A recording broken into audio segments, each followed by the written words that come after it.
This is A's Cast Live, your comprehensive look at the Athletics. Swung on, drive to left field. Did he do it? He did! 4 home runs for Nick Kurtz! He is 6 for 6! Swing and a drive, deep to left. The A's take the lead in grand fashion. And 29 other MLB clubs. Stretch of the pitch to Cal. Swing and a drive, deep to right field. There it is, number 60, the modern-day Bambino. Join us as we take you inside the baseball universe from humidors to walk-off dingers. That swung at a high, deep drive to right. Smith is back. He will not even watch it.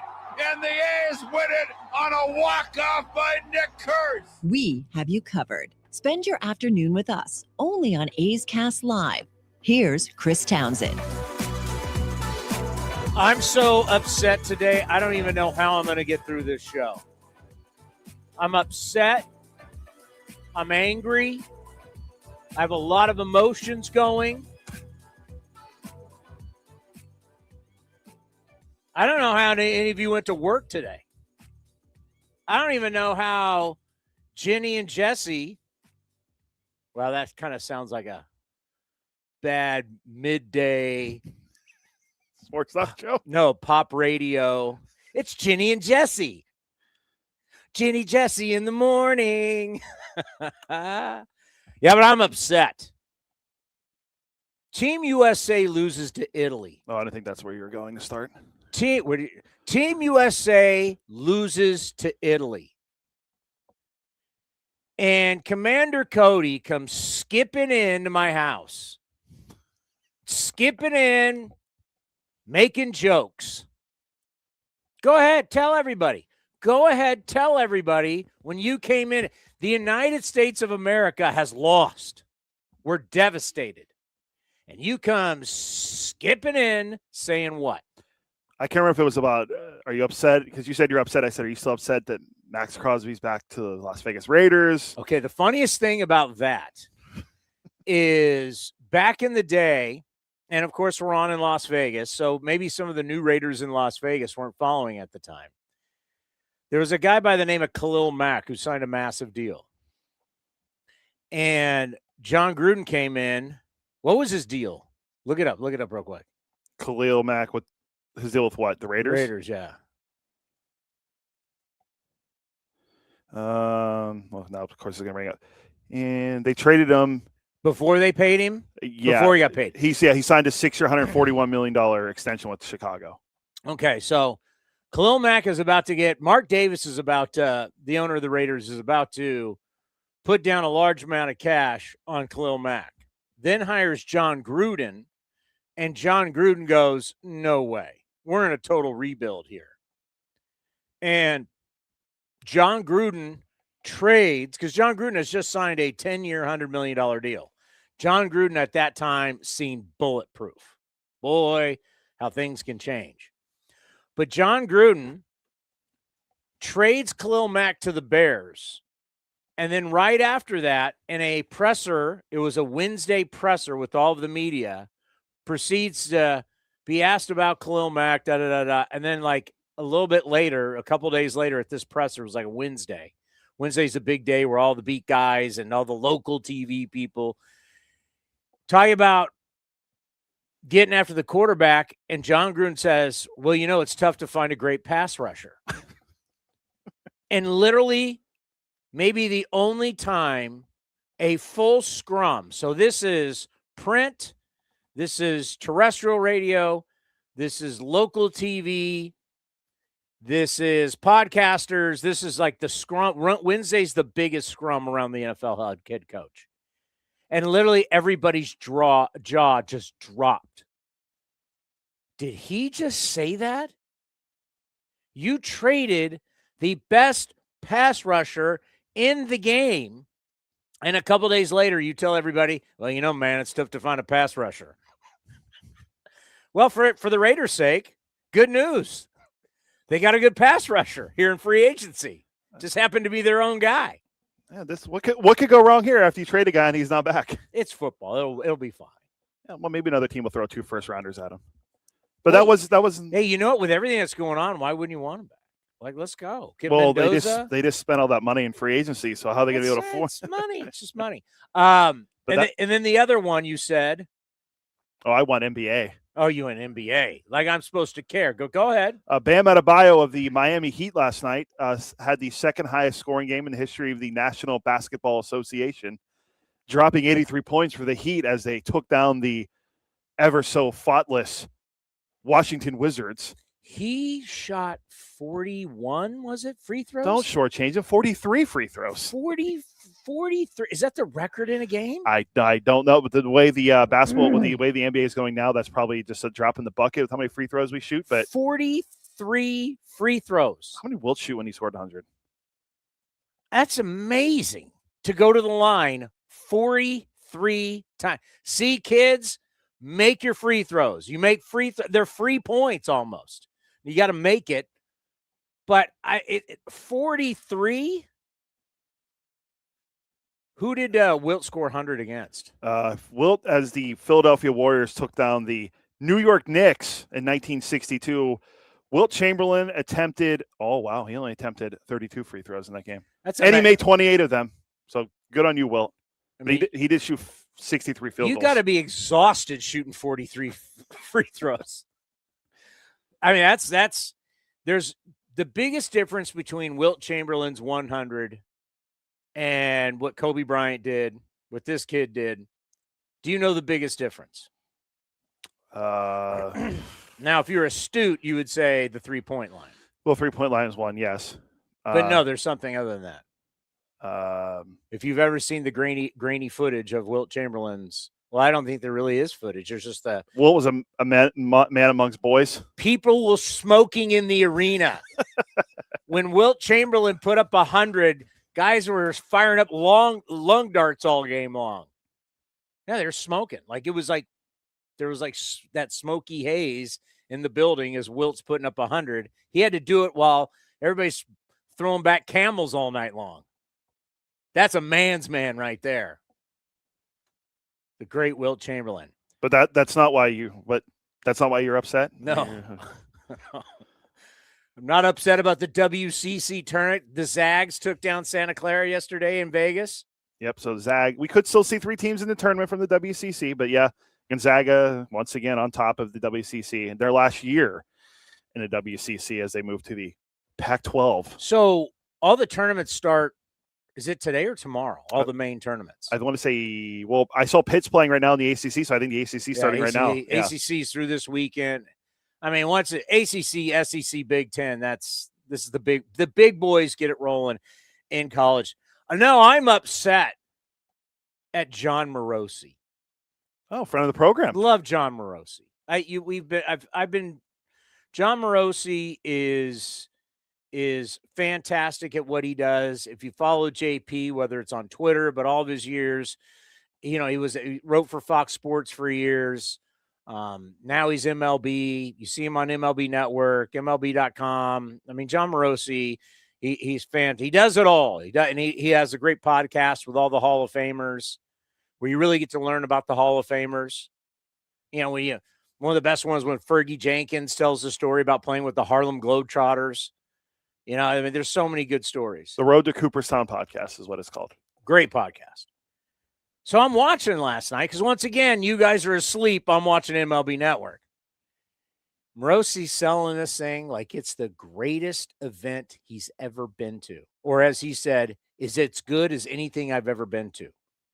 A exhibition baseball tournament in March. In Houston. In March. Well, yeah, but I'm saying in Houston, yeah. Now, obviously, he's Italian, and the Italians took down the United States. But I was like, come on, man. Yeah, it's a little, what are we doing here? But the Italians took down the United States. The United States could be eliminated. Oh no. I have all the will we end spring training if the United States is eliminated from the WBC in March? Now, here's a funny thing. The Karate Kid, Ray Jensen, texted this out. Funny how nobody cared, and now everybody's angry that the United States may be knocked out, but nobody really cares. No one cared until then, and now that they may be knocked out. Well, I told you one of the funniest tweets I saw, and this is no knock on Mark DeRosa, friend of the program. Oh, save this. Yes, save this. Okay, I'll save it. All right. This is really good. This is really good. I do have the final out. By the way, we are Mr. March. playing the Diamondbacks today. There is a really good story out there, and it pertains to one of our players who will be playing today. We got that for you also. We have a bunch of players to play. Because not everything can be about Nick Kurtz. Yeah, that's true. We got something that's actually really good that's not about Nick Kurtz. When everything could be about Nick Kurtz and all of our players. I mean, come on. And it's a good lineup today. Our guy Jay Willie is going to be in there. Rooker is in there. Sodi is in the lineup. Langoliers is in the lineup. Ibanez is having a really good camp. Playing second today, right? Yeah, and I know people want to say, well, why isn't he in the third base competition? And he may be. But Andy Ibanez, his value is so huge. His ability to play all these different positions and play them well. We get so into this world in spring training about who's making the team, first of all. Then it's about where's everybody playing? Who's your starting five? Who's your bullpen? Like this 26-man roster. Dude, this 26-man roster gets broken up almost immediately. We were the last team in baseball to make a pitching change last year. And we're a team that lost 20 of 21 in May. Think about that for a second. You got people making roster moves first week of the season. So we obsess about what the 26 is going to look like. Martin Gallegos, our buddy from MLB.com, has put out, this is what the 26 is going to be. And the reason why I want to say that about Ibanez is so valuable because he can play all these positions. And guys are going to get hurt. Guys are going to need days off. He's going to get, as you NBA people say, he's going to get his touches. He's going to play a lot. But his value, to me, is that I can put him at all these different slots. If I took him and said, you're playing third base, well, then who's now going to play all these different positions when we need the guy to be good? You wouldn't have that guy. Maybe kind of Hernandez. Muncy wasn't good over at second base. He wasn't very comfortable. I still think Muncy is going to be the third baseman. I mean, Muncy's hitting 320 with over a 1,000 OPS, a 1,012 OPS. I mean, I think Muncy's going to win the job. And I don't know, but we'll see when who knows when Hernandez comes back. Puerto Rico. Did they advance? They were playing Canada yesterday, so I don't know if they ended up winning. You're the guy who's supposed to be following the WBC. I watch. I only dive in on Team USA. But yeah, I mean, Ibanez is somebody that is going to be super valuable. If this team's going to be good. Puerto Rico lost their first game yesterday, so they're 3-1. So I think they did advance. They're 3-1. All right. But Ibanez will be very valuable, but as somebody who can play a lot of different positions. You know who's still in the lineup? I had the lineup up earlier. That would be Henry Bolte. Center field, right? Henry Bolte is still hanging around, hitting 414 with a 1,090 OPS. Spring training doesn't matter. My ass, it doesn't. Anybody who tells you that, and I busted both Johnny and Kerry on this because we are, you guys are just down here getting ready for the season. We act like guys go out, take a couple at bats. Next, you know, their Joe Namath is sitting by the pool predicting they're going to win the Super Bowl. No. Get a couple at bats, and then I got a tea time later on tonight. No. Spring training for like 90, I don't know what the exact percent is, but whether it's 95, 96%, you're fighting for your professional life. Because you are playing in front of the front office, and not only are you auditioning for your team, you're auditioning for the other 29 teams. So if you got a guaranteed contract, yes. How many guys who have participated in spring training have had a guaranteed contract? We now have a bunch of guys, which is great. But years past, we didn't. Take Brent Rooker. Brent Rooker is one of the greatest examples. Brent Rooker, it came down to the last night. They hemmed and hawed and hemmed and hawed. Christian Pache, well, made a big trade with Atlanta. He was the signature piece. Thank God he wasn't. And it was Shea Langoliers who ended up being the big signature piece. Joey S is sent back. He was part of that deal. He was sent back to Vegas. Okay, so they hem and hawed. And David Forrest told us, like, they were back and forth because Christian Pache was out of options. They knew they didn't have him on the roster. He gone. But they love Brent Rooker. What an amazing chalk up another one for David Forrest and company. Can you imagine if they let Rooker go and they kept Pache, who has never, got a little bit of run with the Philadelphia Phillies, but he never turned out to be a great athlete. Especially for like 3 different teams. Phillies, Marlins. I think he was. Marlins. Was he an Oriole too? I mean, he's been all over the place. Brent Rooker has turned out to be one of the best run producers in all of baseball. I mean, where would Brent Rooker's life have gone from there? Right? Like, he had talked about maybe Japan, somebody else signing him. But thank God, David Forrest said, we've liked Rooker since Mississippi State. We like what he's done in camp. Hits the ball hard. We believe in him. And boy, has Brent Rooker made David Forrest look good. As Brent Rooker is really, as we talk about Kurtz and Wilson and Butler and Sodi and Shea and on and on and on, the guy that's been the leader and kind of the heart of the club has been Brent Rooker. And what he did last year as a leader, that just goes to show spring training is not just to get ready and, hey, couple ABs and then we're going to tee it up. Most guys are fighting. So these games where you say the number, how many times do you hear that when you listen to a broadcast? Anybody's broadcast. These numbers don't matter. Like hell they don't. You're planting the seed in the front office's minds of who you are as a player, because after this, you vanish. You go see our good friend Jesse Goldberg-Strassler in Lansing, Michigan. You think David Forrest, Dan Feinstein are sitting there watching every Lugnuts game? They know what's going on, but they're not watching. This is where the front office, Billy Owens, this is where the front office, Grady Fuson, this is where these guys are watching you every single at bat. You're making an impression on the front office. And Henry Bolte is still here. They love him. I love him. And he's still here. That says something.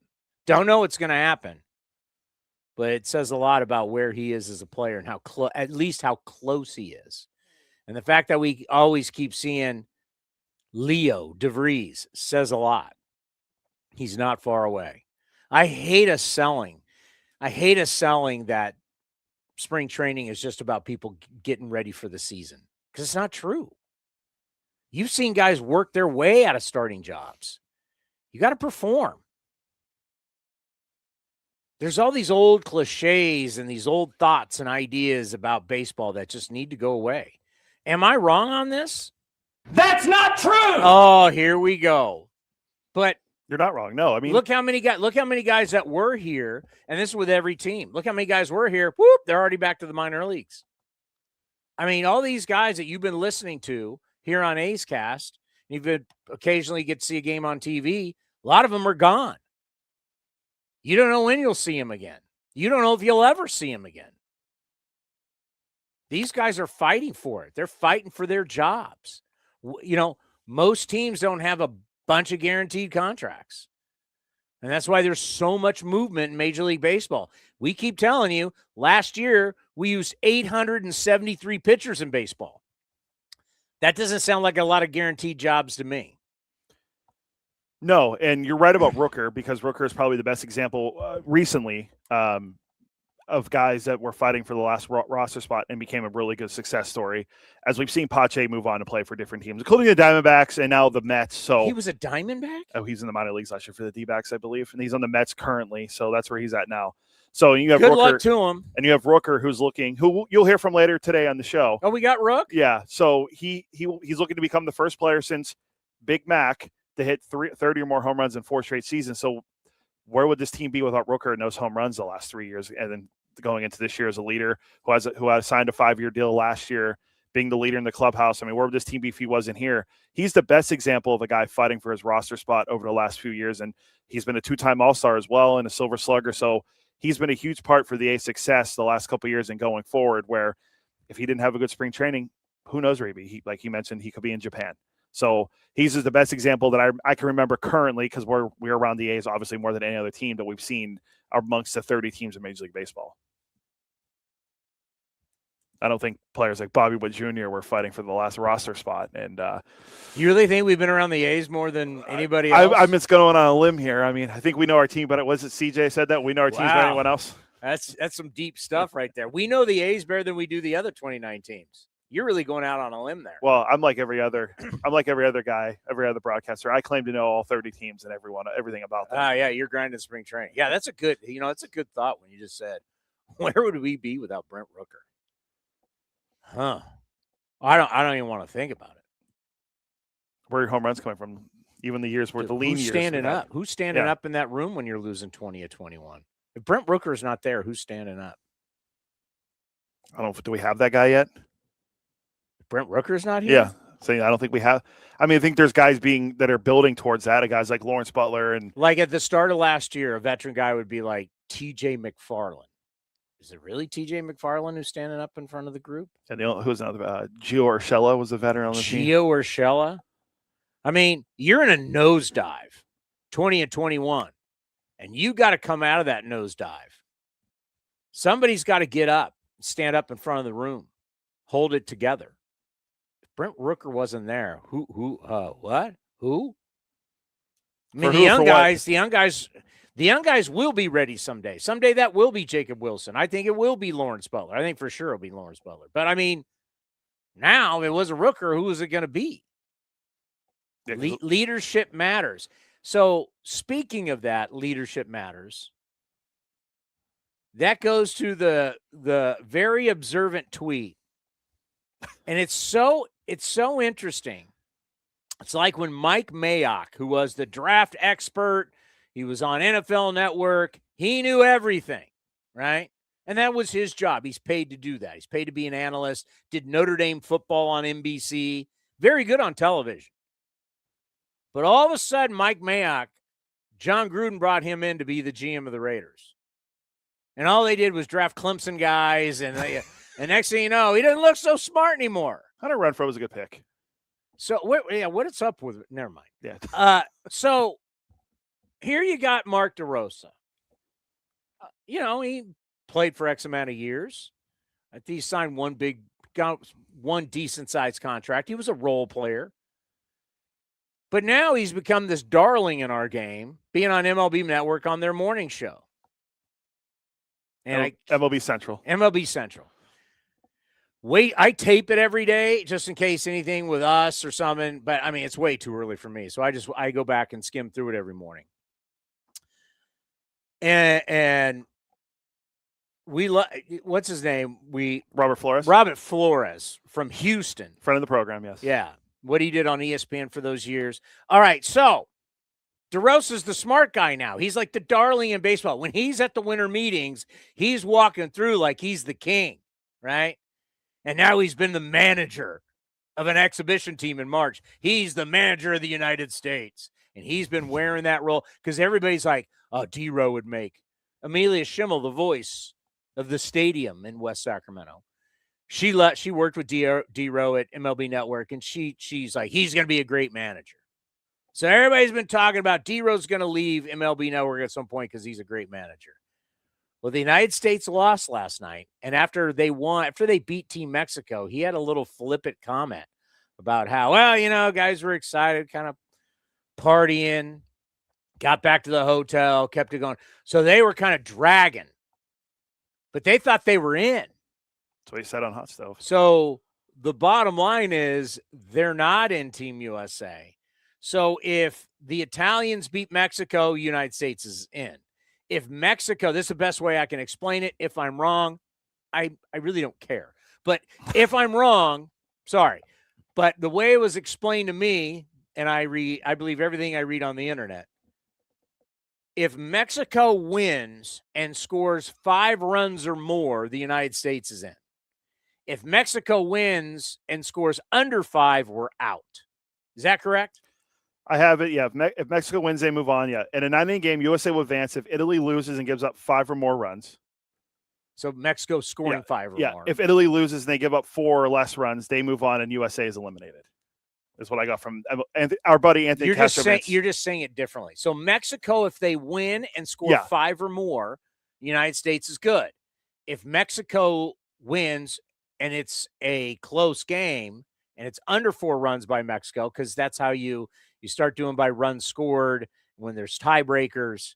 So you have to either root for the Italians to win, if you care, the Italians to win or Mexico to score 5 or more and win. Correct. And the game's on at 4. But here's the best part. Go about the NHL and NBA. Okay. Game today is at 4 o'clock Pacific, if you want to watch Italy and Mexico. So there's a good tweet I saw earlier today. It said Mike Sullivan, 2-time Stanley Cup winning coach of the Pittsburgh Penguins, now with the Rangers, is now the head coach of Team USA, won a gold medal. Guy who's won 2 Stanley Cups. 2 Stanley Cups. Is now won the Olympic gold medal in Italy for the U.S. Team USA men's basketball has 4-time NBA championship winning coach Steve Kerr. Heard of him. And he's a nice little Kerr as a player as well, won a lot of championships. And Team USA in baseball has the guy on TV. Think about that. The Dream Team was coached by the legend Chuck Daly, who won 2 NBA titles with the Bad Boys. All these international things are coached by guys who actually really do coach and win championships. You got the guy that's on the morning show on MLB Network. Oh, his breakdowns are awesome. I thought that was very funny. Yeah, I meant to send it to you guys last night. I forgot. By the way, has D-Row been exposed a little bit with kind of like the media stuff now that he's made a couple slip-ups? We'll play that after the break. Couple slip-ups for the coach, and also you call him Captain America. I call him Mr. March. Mr. March didn't come through either. Next on A's Cast Live. Baseball is back, and big league action has never been more affordable. For a limited time, grab your tickets to see the A's in West Sacramento for just $8. That's right, only $8 for select games this April and May. Catch the showdowns against the Royals, Cardinals, and American League West rivals, the Mariners and the Rangers. Whether it's a midweek getaway or an afternoon at the park, don't miss your chance to see your A's for less than the price of a ballpark snack. Tickets are moving fast. Head to athletics.com, that's athletics.com, to secure your seats today.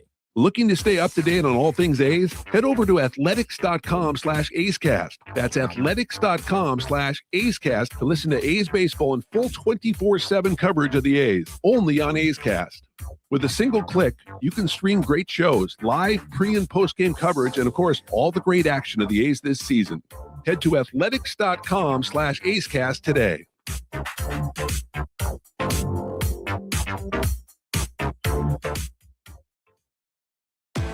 Secure your spot for priority access to 2028 season tickets at the A's Ballpark in Las Vegas for just $19.01.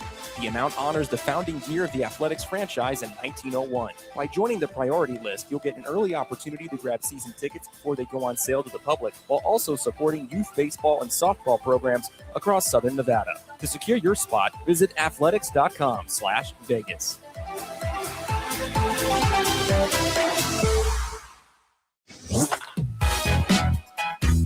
Tyler Soderstrom joined Chris Townsend to talk about his breakout 2025 season, his new 7-year contract extension, and his commitment to the future of the Athletics. There was some conversation right at the end of the season last year with what they were planning to come to us with. So we had a good idea I knew that they were going to come to us with something in November, and, they came with their first offer.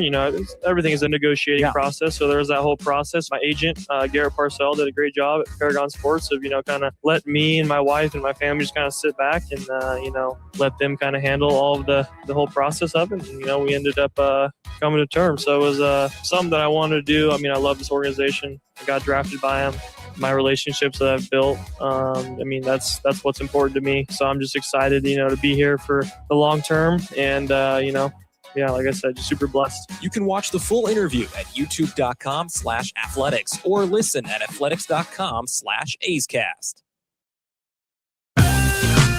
Secure your spot for priority access to 2028 A's season tickets in Las Vegas for just $19.01, honoring the franchise's 1901 founding year. Join the list for early ticket opportunities and support youth baseball and softball in Southern Nevada. Visit athletics.com/Vegas. The A's YouTube page is your go-to destination for A's video content. Get access to great highlights, exclusive behind-the-scenes content, classic game. A's Cast Live continues from the studio. Here's Chris Townsend.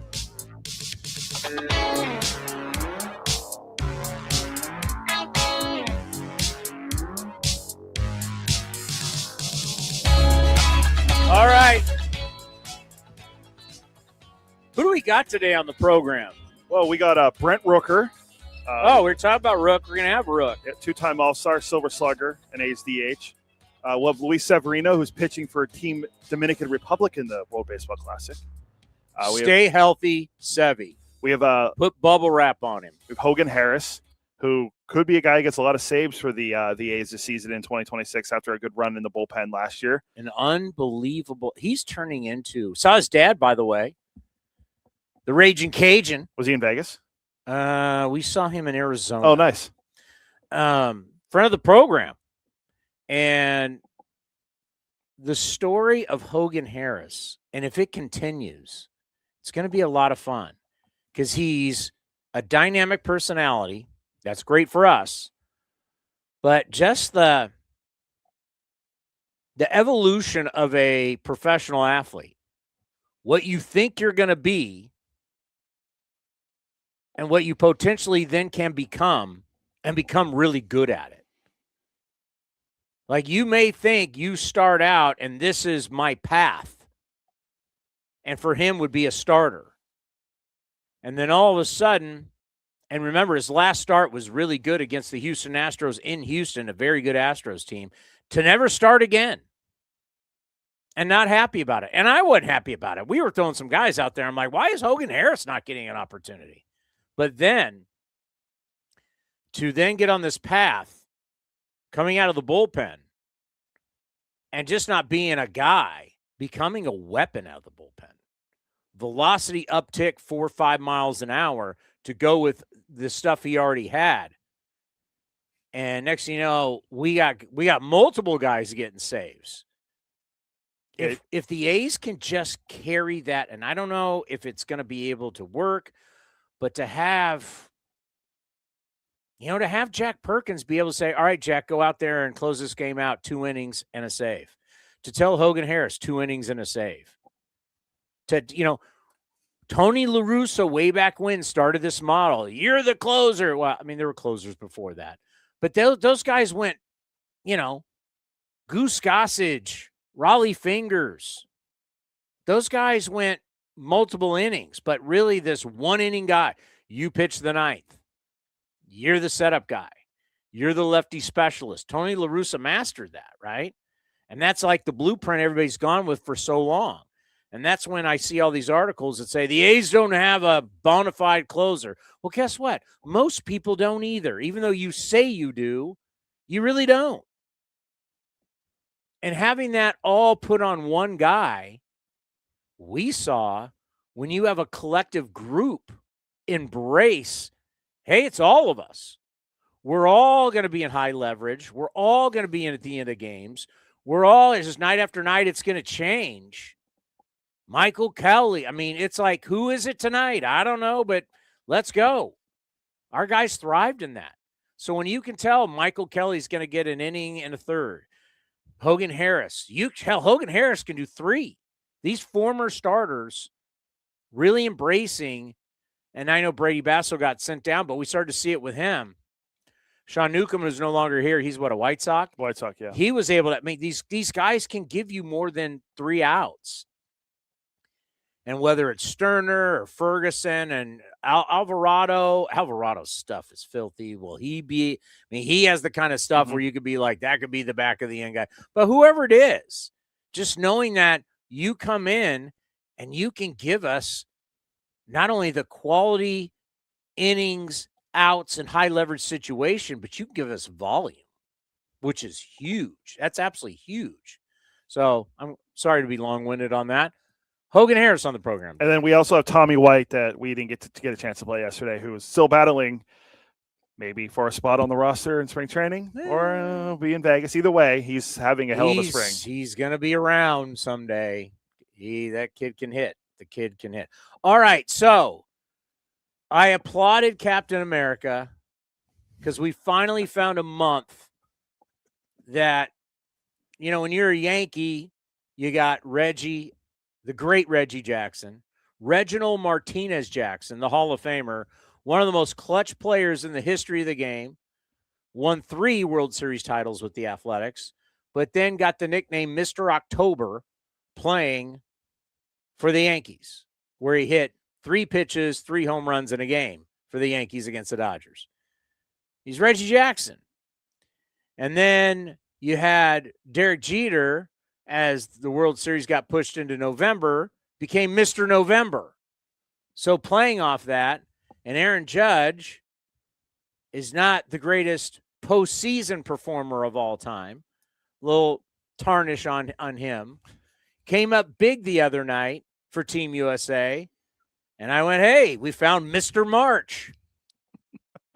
Well, Mr. March, Aaron Judge, came up to the plate last night in Houston, and he was the tying run. As the United States PCA had gone yard twice for Team USA.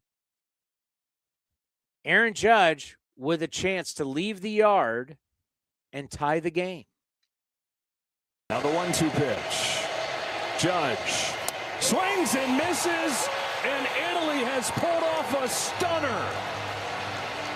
The biggest win in Italian baseball history. They shocked the United States 8-6. And would you believe that the Dream Team's hopes now rest in the hands of a baseball team from Italy? Joe Davis, John Smoltz, Fox Sports 1 on the call last night. Dream Team, we are always. Quick question. I don't want to be Debbie Downer, but when you oversell things, does it cheapen what really matters? Maybe that's a really heavy question for you. I'll give you time to just think about that. But when you say what's important, and then now you try and make other things as important as what really is important. Like your final is the most important test. Your midterms aren't, right? Your sales at the end of the year are what's most important, not the quarterlies. The NFL has conditioned all of us, and this is why they are the best, that there's one thing that matters in the game. There's only one thing that matters in the NFL. What is that? Winning. What's the one thing that everybody talks about ad nauseum, and that's all they care about? Money.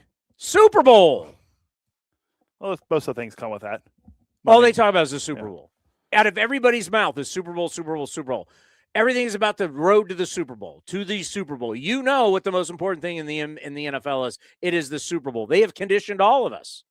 And because they've done that over the years, they've taken their marquee event, and it's the most watched thing on the planet, just not the United States, the most watched event in the year after year after year. You can go, well, what about World Cup? But that's not every year. We're talking every year, consistently.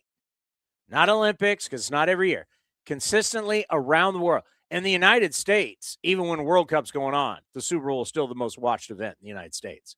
But in the world, year after year, it is consistently the most watched event in the world because they conditioned us. Super Bowl, everything's the road to the Super Bowl. The draft, right? Mini camps. Everybody's like, we're trying to win the Super Bowl. They never try and sell you something else to compete as this is super huge too. Everything is about one thing, the Super Bowl. They've made, which it wasn't like that years ago.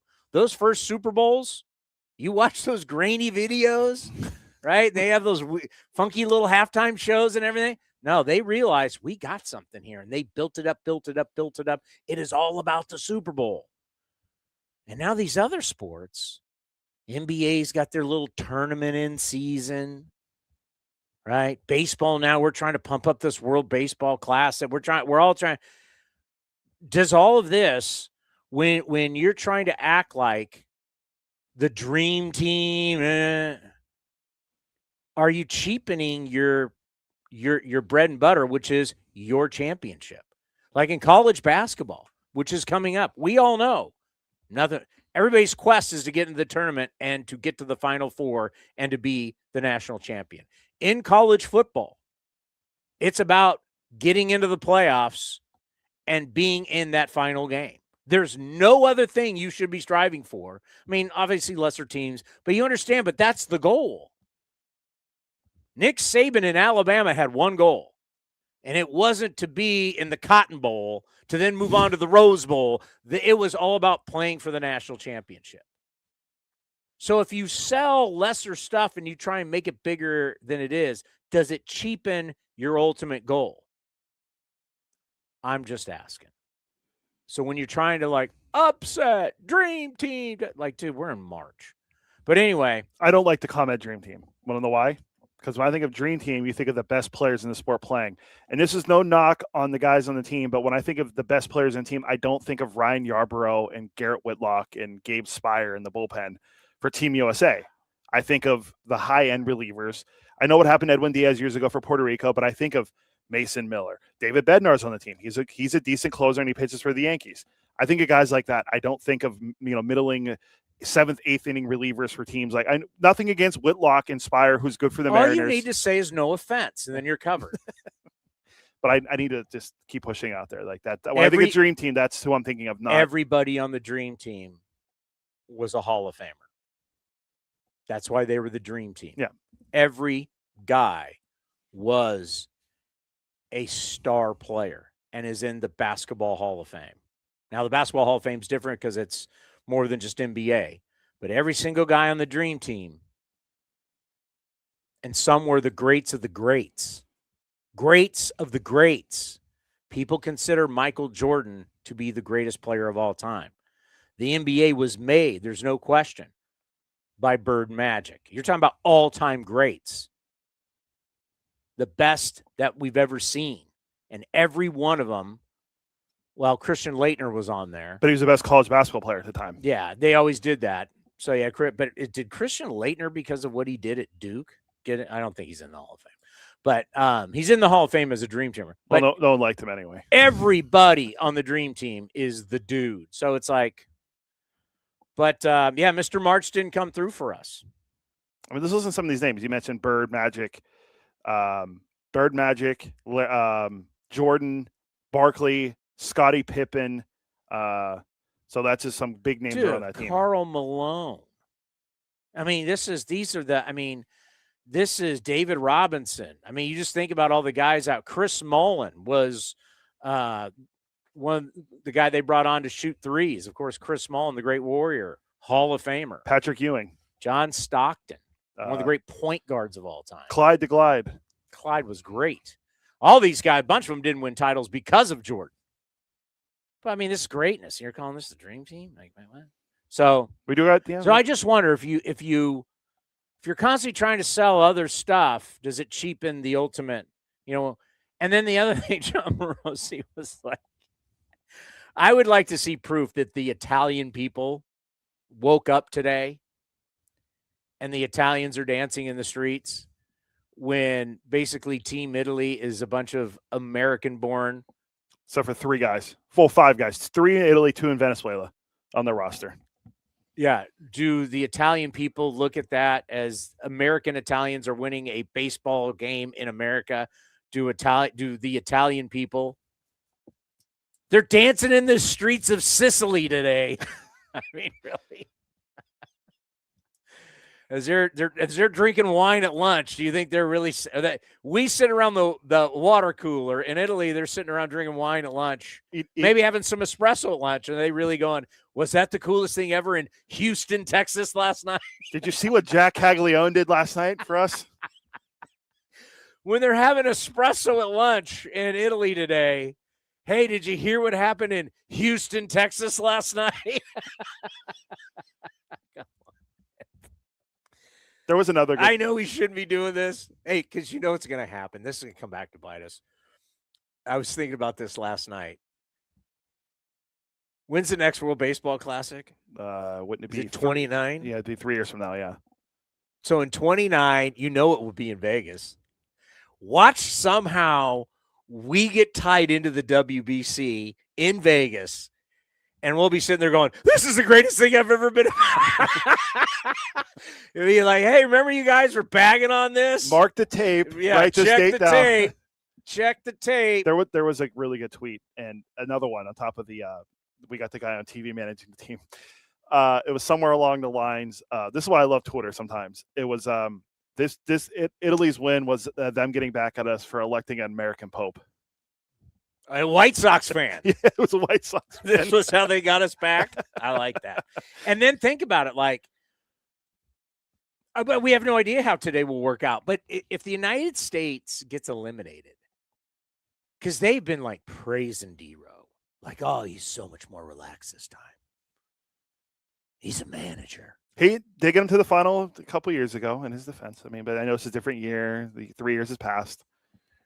I mean, is this the shine off him a little bit? It could be. I mean, he didn't look great yesterday with some of the stuff that happened on the hot stove. The optics of what he's from a media standpoint. I know some people don't care, but the optics, like thinking that they were already in, being very flippant after the game against Mexico, where they were obviously going back to the hotel, throwing him back, and he was kind of, guys were a little banged up this morning. He talked about he talked about how he's wanted to get Goldschmidt in the lineup and all this stuff. He's talking about different guys getting in there because just wanted to get him at bats and all that stuff. And here, I'll play it for you. This is D-Row. He was on Hot Stove with Harold Reynolds and Matt Veskersen on MLB Network yesterday before the game, and here's what he had to say. Ton of respect for Italy. It's weird. We want to win. We want to win this game, even though our tickets punched to the quarterfinals, because Mexico plays Italy actually tomorrow. So the way the schedule lines up, this is an important game for us. Nolan McLean will start. He's on the bump and he's good to go. He's an absolute beast, and I expect him to throw the heck out of him. So that was D-Row. That's not exactly how it's working, D-Row. Not exactly how it's working. All right, who we got? Enough WBC. Do you want to? We talked about how great of a leader and do we have any proof that the Italian people today are jacked up about the WBC? I'm talking about people who live in Italy, not Italian Americans. So I did a quick Google search and said, and I'm not saying it's not a big win for Team Italy. All right. I dig how they're doing this. Do they have a Nespresso machine? Is it a Nespresso? I think it's Nespresso. Yeah. Or is it espresso? I think it's Nespresso. I think is what they have in the dugout. Is that a sponsor for them? Nespresso? Might be. I mean, managed by. Do you know who their manager is? Former big league catcher. It's not Jorge Posada. Oh, he's on the coaching staff. Yeah, it's not him. It's who is it? Francisco Cervelli. Yeah, and their pitching. Well, that's all the Yankee honks. Pitching coach Dave Righetti of the Rags of the Giants. Ron Woda. He's from San Jose, but I can't remember what high school. Wilcox. I don't know what high school. He's just from the great Dave Righetti. Ron Wodas is on the staff. I love me some Dave Righetti. I got to know Dave Righetti over the years. He's a great man. Great man. Still the only guy in the history of baseball to throw a no-hitter on 4th of July. And you want to talk about a really interesting career from when he played, from a starter to a closer. He did both, right? When you think of Eck, you think of Smoltz. Righetti was in that kind of mold. Remember? I mean, he was a very good closer too. And then a great pitching coach for the San Francisco Giants. And then how about my guy, Ron Wotus? You want a great Ron Wotus story? Bench coach for Team Italy. Ron Wotus, 3-time World Series champion with the Giants. You want a great Ron Wotus story? Yeah, we got a couple. Rooker's 4 minutes long. All right, so NBC Sports in San Francisco is where we do our pre- and post-game show when the team is on the road. And I've been going there for years. And the Giants are there, the Warriors are there, the Sharks, the Kings sometimes. And that's where you see a lot of the stuff. And so I get to see Ron Wotus all the time. Great, great man. Ron Wotus is such a good person. I really wish he would have got an opportunity to manage. And he interviewed for jobs, but he is a great man. I mean, his credentials, everybody that was around him says, hey, this guy as a coach, second to none. Ron Wotus is there doing Giants pre- and post-game live. Leaves his World Series ring out. And I walk by and I see this World Series ring. And I'm like, oh, he forgot he took it off. So I pick up the World Series ring. Now, if I was being a prankster, I would have done, but I'm not going to do that to him. Too much respect. I walk into their studio during the commercial break because we're not on yet. And I go up and I hand it to him. I said, you don't want to leave this thing out because you want to talk about precious. I don't care who's working in an environment. You never want to leave a World Series ring just sitting there. But when you got 3, you can just leave them everywhere. Ron Wotus, I'm happy for Ron. Great for Team Italy. Jon Morosi was trying to sell that there's some baseball going. I don't know how much baseball is played in Italy.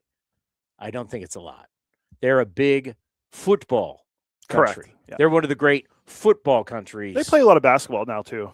But yeah, big football. Soccer. They're one of they're one of the elites, right? Yeah. All right. Brent Rooker, where would we be without him? Was a great thing you said earlier, Commander Cody. Because yeah, you're right. Like, where would we be without Brent Rooker? To think of how Brent Rooker made this team and where he is today. Wow. Here is the Athletic Slugger. Brent Rooker with us here on A's Cast Live. We appreciate you stopping by. And How you feeling going into camp? Feel great. First week's been good, productive at everybody. So I'm looking forward to getting games rolling tomorrow. Yeah, I saw you doing some BP against Live Arms, and you looked locked in, ready to rock. I felt great. First few days of lives are always a little interesting, but I felt comfortable, felt like I was on time, so it's kind of all I can ask for this early on. Last year you played in all 162. I know that was a goal. When you thought about it in the offseason, reflect on it, just how really big was that to post in every single game? Yeah, it's something I'm proud of. Obviously, it was something that wasn't a goal until kind of we got later into the season. Then I saw that, I've already played in all 130, whatever. Might as well try to finish it off.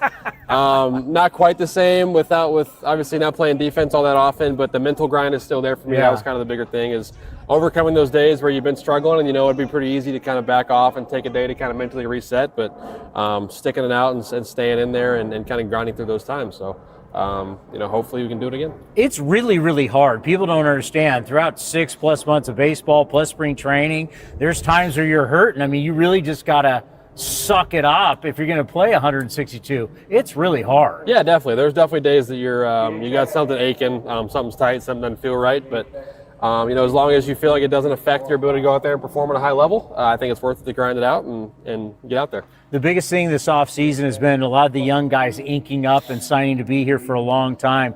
You were the catalyst. You were the first one to say, I want to be here. I want to take this into Vegas. How happy are you now when you see, we've talked about Lawrence Butler, but now to see Wilson and Soderstrom, when you saw them ink up the deals, how'd that feel to you? Yeah, I'm thrilled for those guys as individuals, first and foremost. Being able to take care of themselves and their family like that is always super exciting. It's a reward for a lot of hard work and a lot of perseverance to get what they're at. And then selfishly, I love the fact that they're going to be playing with me for the next several years. They're really good players. They're really good guys to be around. So that we have kind of a group that's locked down and kind of know what it's going to look like for the next several years is exciting for everybody. And how much does it mean that these young guys are saying that they want to be together for a long time? The crew is really committing to the crew. Yeah, it speaks to our culture. It speaks to the environment we create at work every day, whether it's spring training or in the regular season. It's a fun place to come play baseball. It's a fun place to come hang out and spend time with each other. And you're kind of seeing that being proven by guys choosing to stay here long term. Now, obviously, you're the leader in the clubhouse, and you had to give some tough speeches last year. There was some real tough time in May. How much are you looking forward to not having to hopefully do that this year and watch this team really compete for the West? Yeah, that time in May was, I think we're going to look back on it and see it as a necessary thing for us to go through with how young we were, with kind of the makeup of our team and how the young guys got to experience something like that. No, they don't want to do it again. They know how to stay out of it. We know how to better overcome it quicker. So we think it's going to be, well, it wasn't fun, obviously, and we do think it's going to end up being a net positive for our group learning how to deal with it. All right, I've been asking everybody this one thing, non-baseball. What's the coolest thing that happened to you or that you did this offseason that had nothing to do with baseball? I mean, it's like a little bit to do with baseball. We were able to take a trip to Hawaii for Tyler Soderstrom's wedding, and we got to hang out with a bunch of teammates and friends there in obviously a non-baseball setting during the off season. Everybody's relaxed, just having a good time. So that was a really fun trip for us to go on. Yeah, it doesn't suck going to Hawaii. Right, it's beautiful. Do you got the kids, the girls here for spring training? They are not here right now. They'll be here next week. They'll be back and forth kind of until towards the end of Blair's school year when they'll move back to SAC, but they'll be back and forth between now and then, so they'll be here next week. It all changes when they start going to school. Gets a little tougher. Gets a little tougher on mom. My role stays the same, but the travel gets a little more complicated. So. Well, we always appreciate the time you give us throughout the season. Obviously, we look forward to seeing you have another big year and leading this franchise, hopefully into the playoffs. Stay healthy, and we'll see you back in Sacramento. Sounds good. Thanks, Towny. It's a good life for him. It's a good point in his life. His kids are young. As a father, as a husband, and in his career, he's right where he wants to be. And yes, things start changing when the kids are in school. When they're babies, you can move them all around. But they start getting a little bit older and they start doing school, whole different ballgame. But Brent Rooker is in a great frame of mind. Expect another monster year out of him. Let's pause for station identification right here on A's Cast.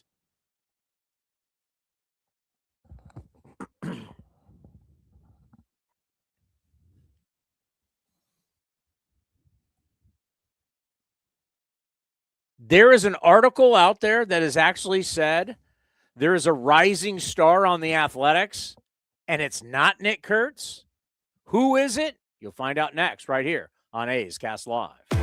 Secure your spot for priority access to 2028 season tickets at the A's ballpark in Las Vegas for just $19.01. The amount honors the founding year of the Athletics franchise in 1901. By joining the priority list, you'll get an early opportunity to grab season tickets before they go on sale to the public, while also supporting youth baseball and softball programs across Southern Nevada. To secure your spot, visit athletics.com/Vegas.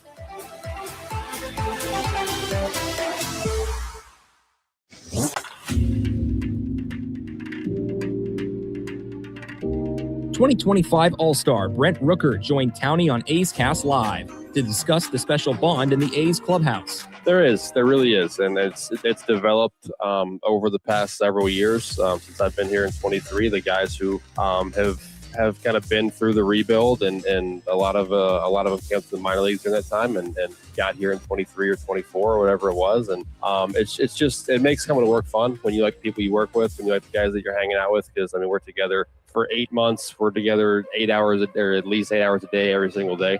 So we're hanging out, and it makes it easier to perform, easier to improve, easier to want to show up and grow as an individual and as a group when you like the guys you're doing it with. You can watch the full interview at youtube.com/athletics or listen at athletics.com/A'sCast.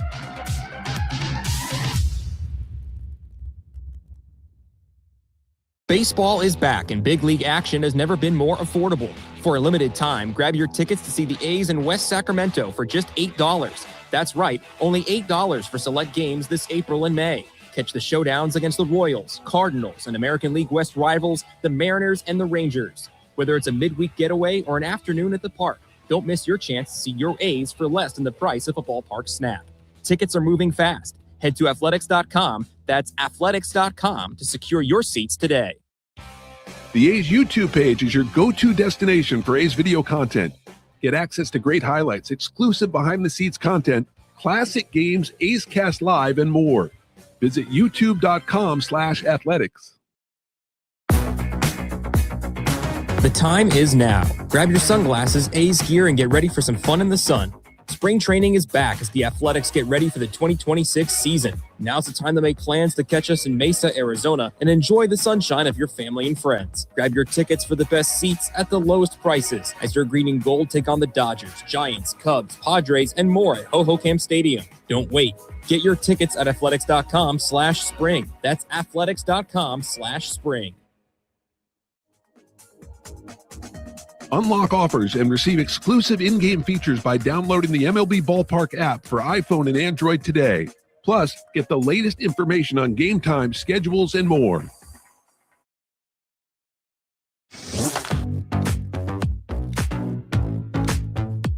A's Cast Live continues from the studio. Here's Chris Townsend.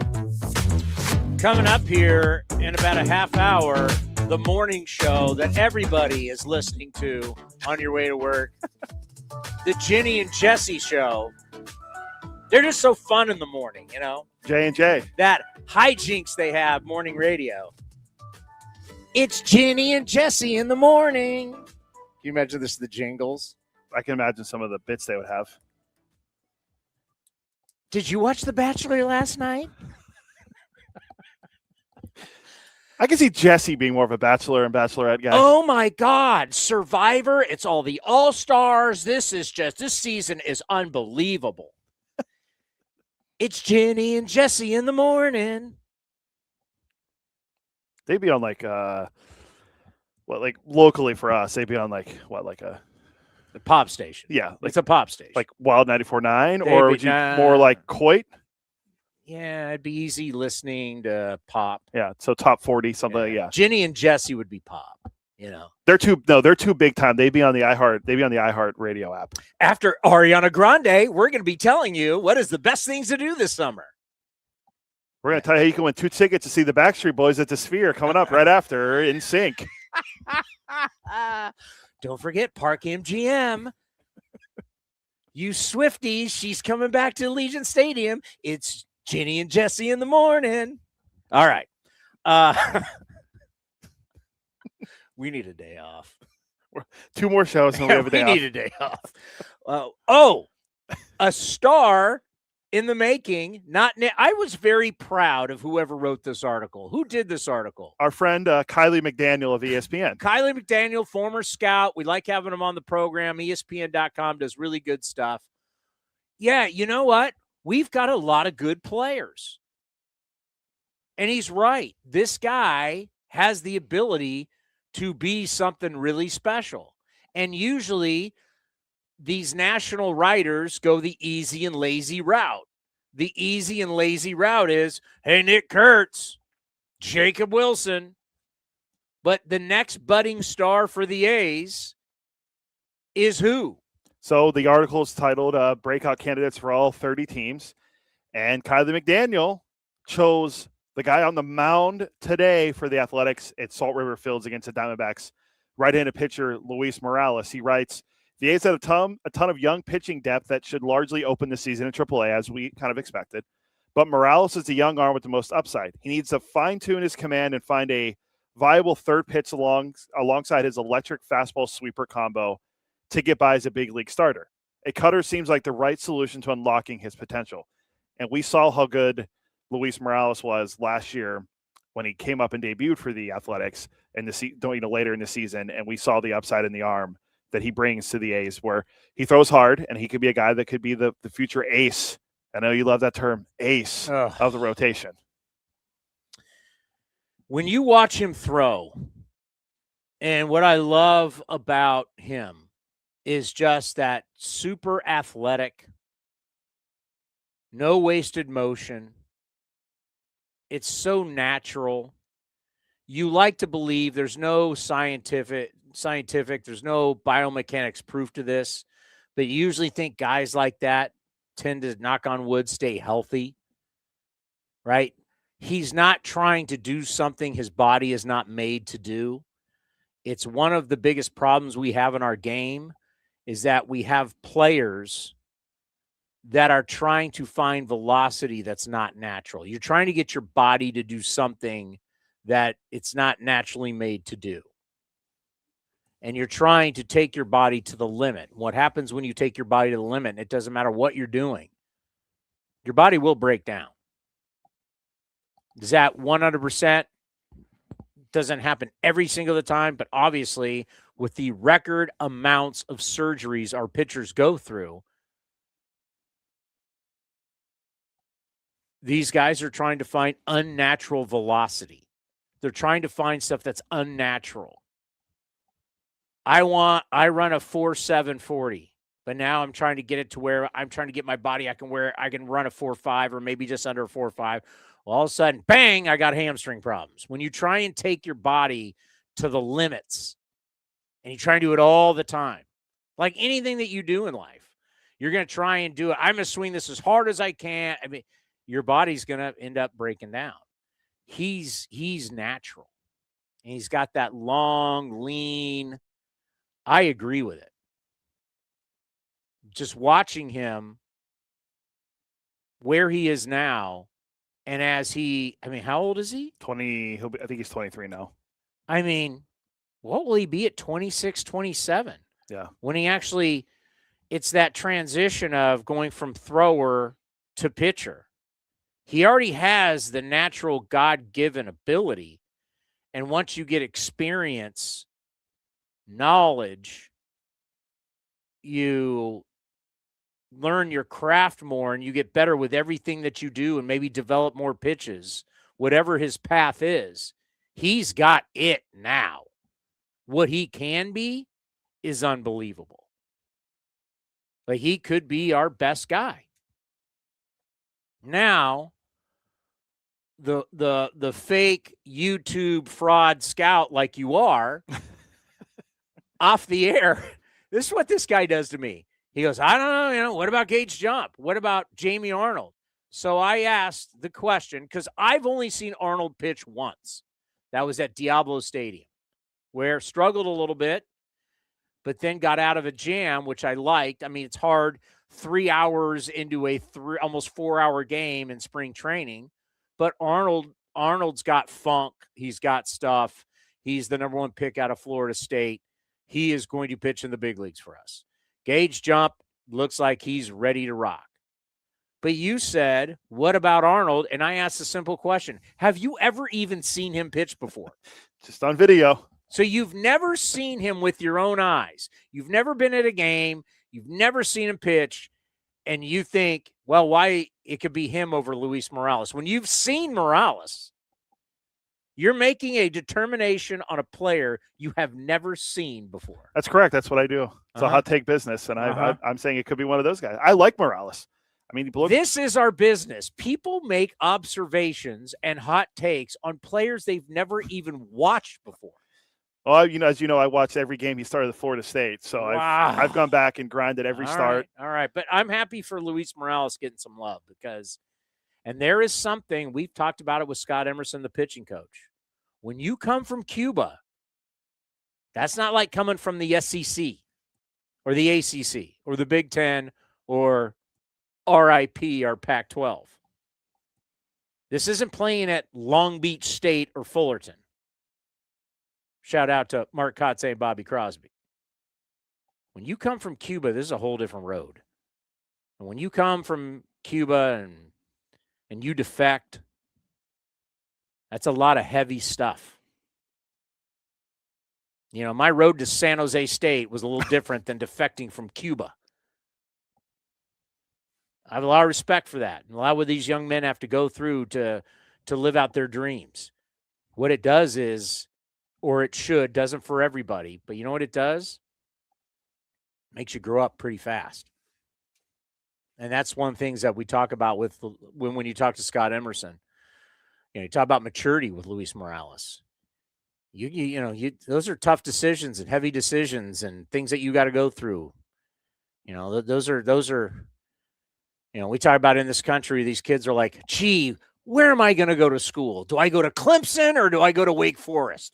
Those aren't, we think those are the tough decisions in life. Man, you're going to defect, get to the United States, everything that they have to go through. And he was paid handsomely, but it's not as easy as we make it out to be. So I'm glad that Luis Morales, who is on the mound, as you said today, against the D-backs, Salt River Fields. Correct. I was going to ask you. This is the best ballpark in the Cactus League.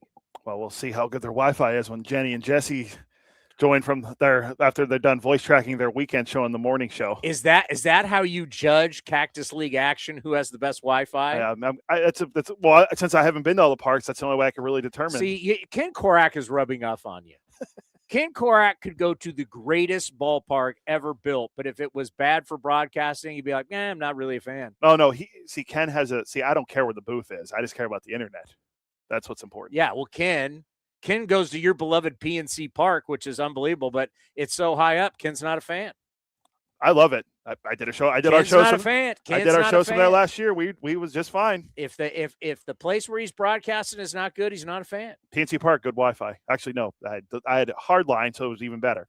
Luis Morales only had, out of all his 9 starts, he had 1 start where he gave up more than 4 runs, and it was the start against Boston at home. Other than that, 3 runs, 2 runs, 1 run. He was awesome.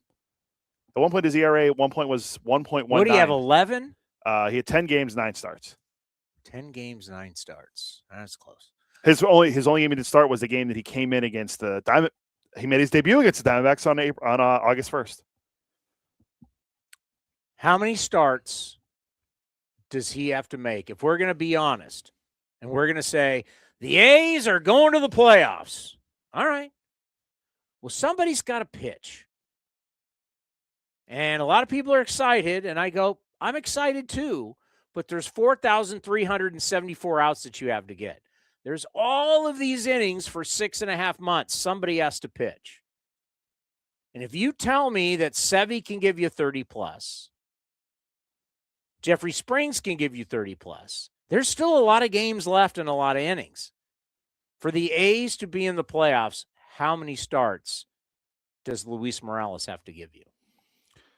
I would say at least 25. Woo! Is that too many? No. Oh, you kidding me? I'm rolling them out there. Current state of baseball. But I'm not in the front office. I'm different. I'm like pitching.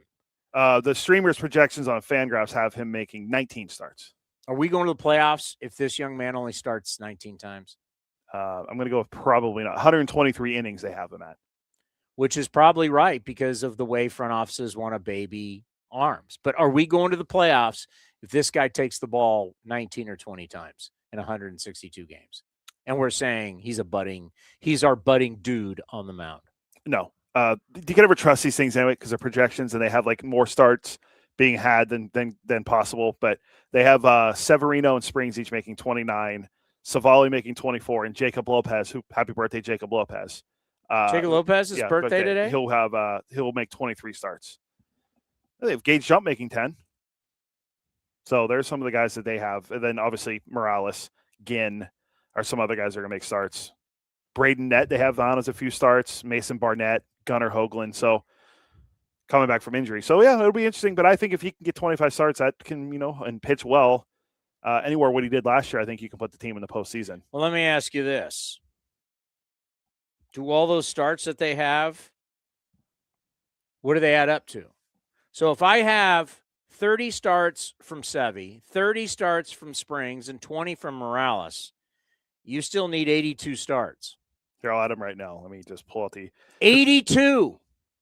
Who's going to give you that 82? Let me get the calculator. I never really use my calculator on my phone. Where are you going to get me 82 starts? If I get 30 out of Sevy, 30 out of Springs, and 20 out of Morales, where are you going to get me 82 starts? So they have 161 starts on here. So yeah, maybe. I mean, they have 11 different guys making starts for you. That's actually less than last year.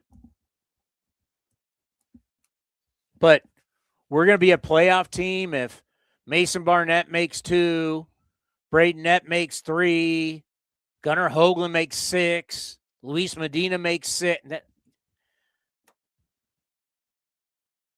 I don't know. Mind you, only one guy they have projected to have an ERA under 4 also. I'm not worried about it. How are you going to get 162 starts if everybody's limited except 2 guys?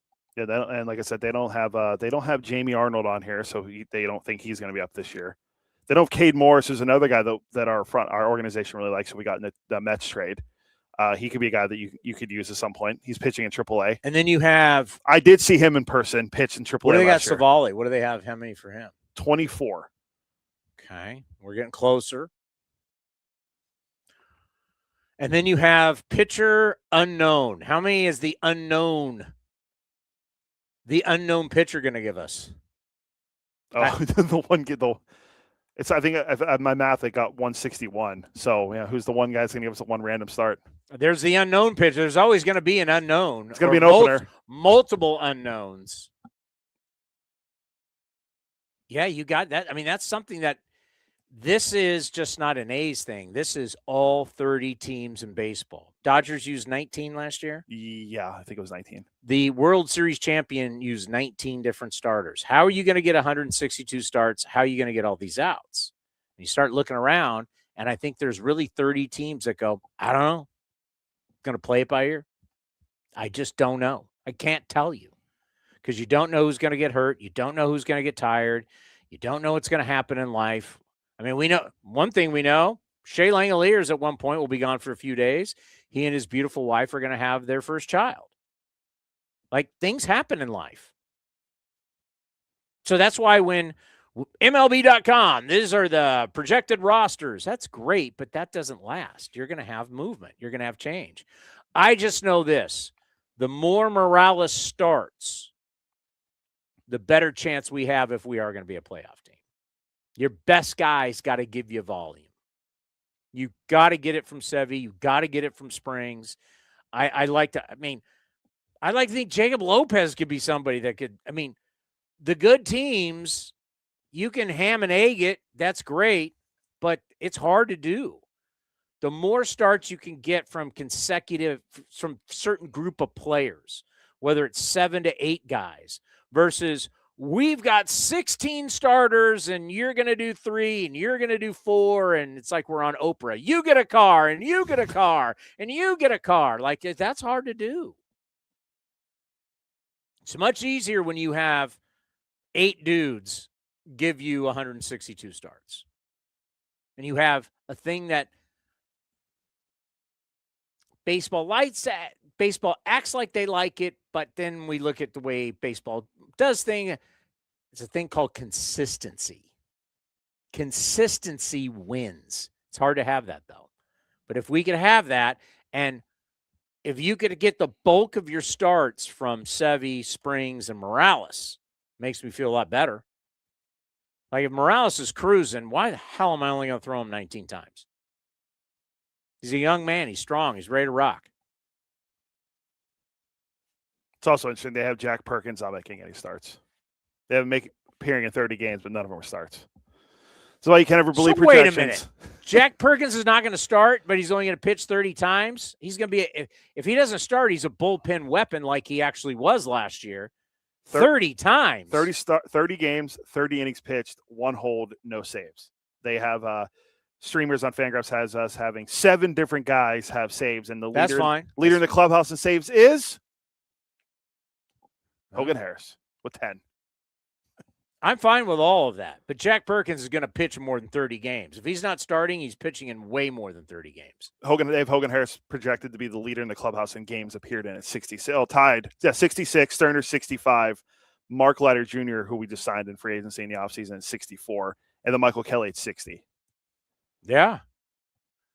You're gonna have to Joey Estes, who was just sent down, 42 games. No starts.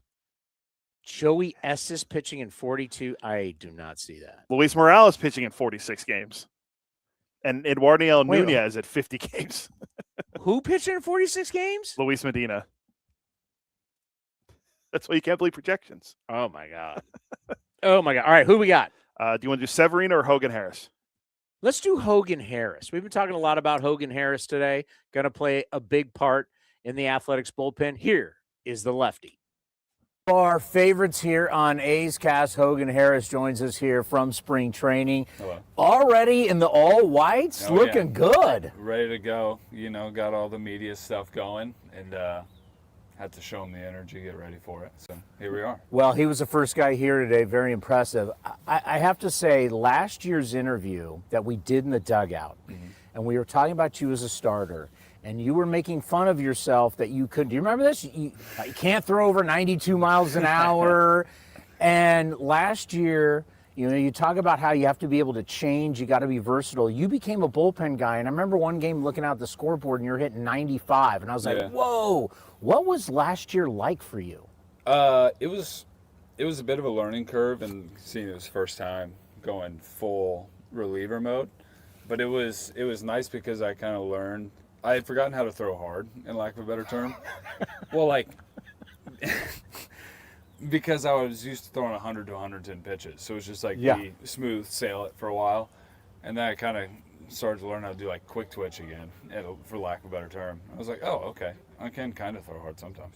And it's such a different role because all of a sudden, not only was it you coming in, obviously high leverage outs, now I remember talking to you after you got your first save, and it was like, to go from a starter to now a reliable bullpen guy to a guy that's coming in at the end of the game. Yeah. Talk about that transition. I always had kind of that FU mindset, for lack of a better term, but, kind of similar to effort-wise pitching. I feel like you have to put a cap on it typically whenever because, you got to be even keel for a long time while you're starting. So it's just kind of understanding that flip of that. And it's okay, how do I bring 6 innings of 100% to 1 inning of 100%, and then that kind of just learned how to, the math finally started math, and we just figured it out over time. We've talked about your ultimate weapon, that ability to throw that great curveball, to throw it for a strike, to throw it as a strikeout pitch, to throw it at any count, right? Sure. I mean, you could throw it 3-2, you could be 3-1, you can throw it at any count. Now talk about being able to have that weapon with 95, 96. Yeah, I mean, it obviously helps a lot just because there's that natural, about 20 mile an hour difference. Because I've noticed if I'm throwing 92, then curveball 72. If I'm throwing 95, curveball 75.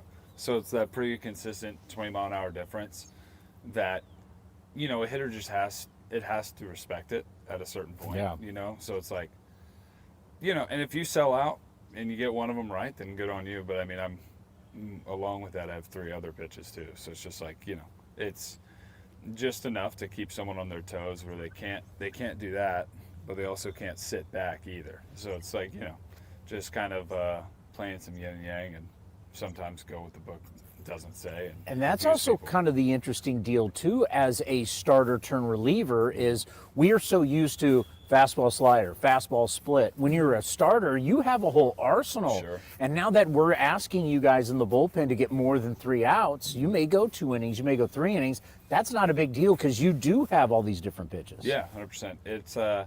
It's nice because it's kind of like whenever you get to that 8, 9, 10 pitch at bat, sometimes it's oh, I forgot I have that. Let's pull that out and see if that works.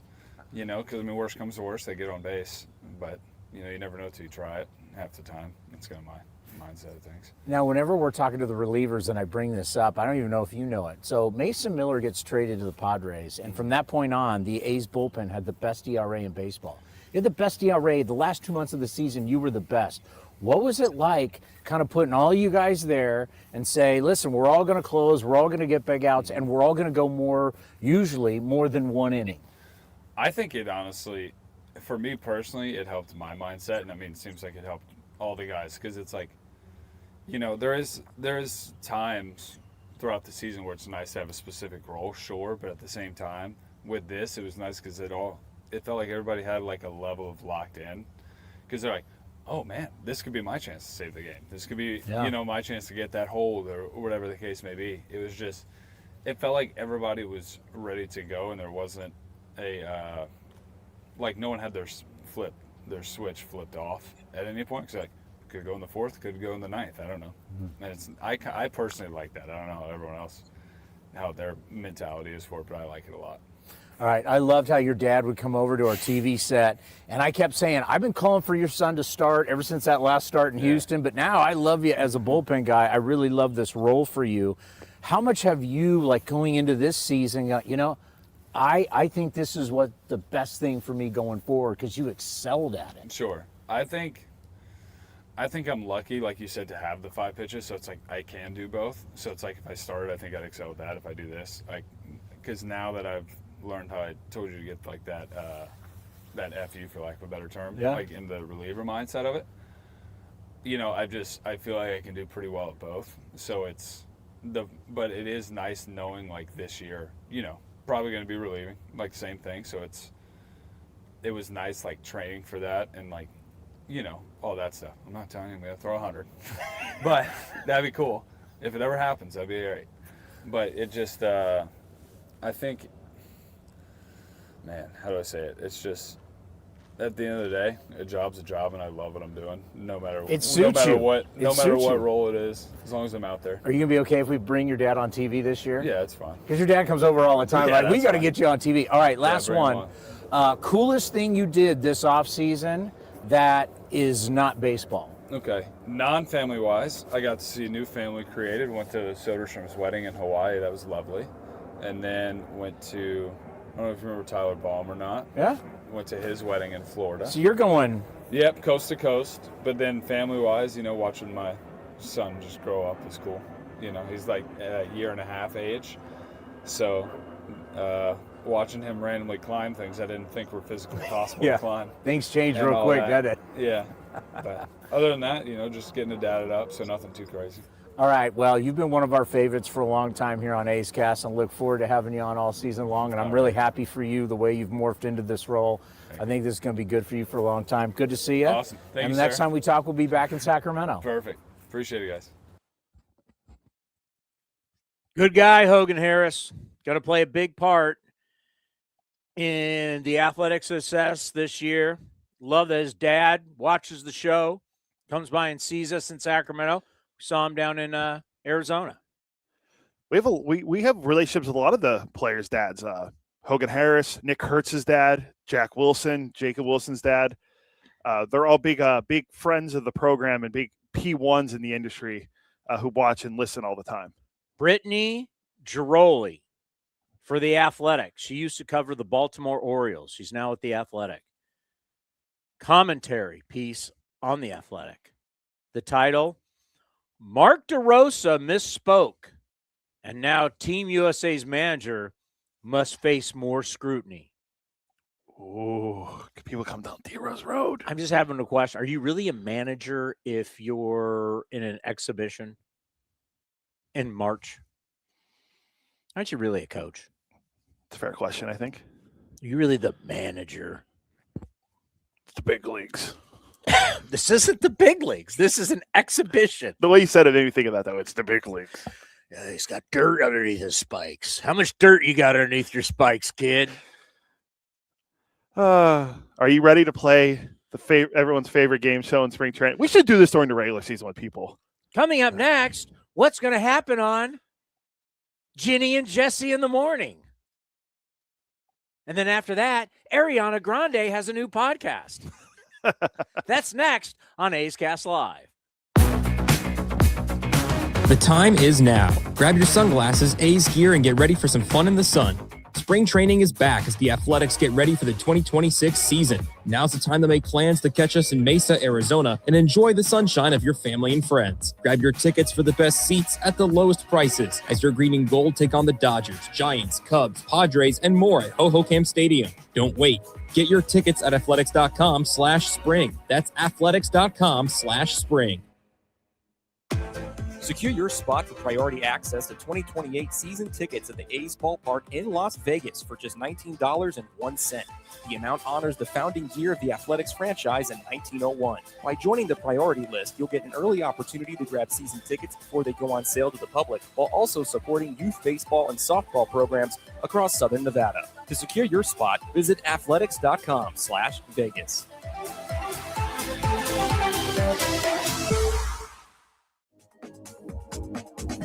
Unlock offers and receive exclusive in-game features by downloading the MLB Ballpark app for iPhone and Android today. Plus, get the latest information on game time, schedules, and more. The A's YouTube page is your go-to destination for A's video content. Get access to great highlights, exclusive behind-the-scenes content, classic games, A's Cast Live, and more. Visit youtube.com/athletics. Baseball is back, and big league action has never been more affordable. For a limited time, grab your tickets to see the A's in West Sacramento for just $8. That's right, only $8 for select games this April and May. Catch the showdowns against the Royals, Cardinals, and American League West rivals, the Mariners and the Rangers. Whether it's a midweek getaway or an afternoon at the park, don't miss your chance to see your A's for less than the price of a ballpark snack. Tickets are moving fast. Head to athletics.com, that's athletics.com, to secure your seats today. American League Rookie of the Year Nick Kurtz joined Chris Townsend on A's Cast Live to discuss his historic 2025 campaign and becoming the first Athletic to win the award since 2009. Yeah, it was awesome. When it kind of got announced, we were all in Hawaii together. Willie was in the same room as me when we were on the show, so that was really cool to kind of celebrate, as a team. When you look back, what do you think of when you look back in this Rookie of the Year season? You had the monstrous game in Houston, historic game. What are the things that you really reflected on? Just kind of the whole year as a whole. When you look at any kind of season, you have the parts where you feel really good at the plate. You have the days where you feel really bad, and then the majority is you're just trying to do what you can do that day to put the ball in play and get a base hit. It's not a good day if you don't get the team win as well. So that's kind of what I've reflected the most about is, yeah, I did all these great things, but it's got to lead to October. And that's the most important thing. You can watch the full interview at youtube.com/athletics or listen at Athletics A's Cast.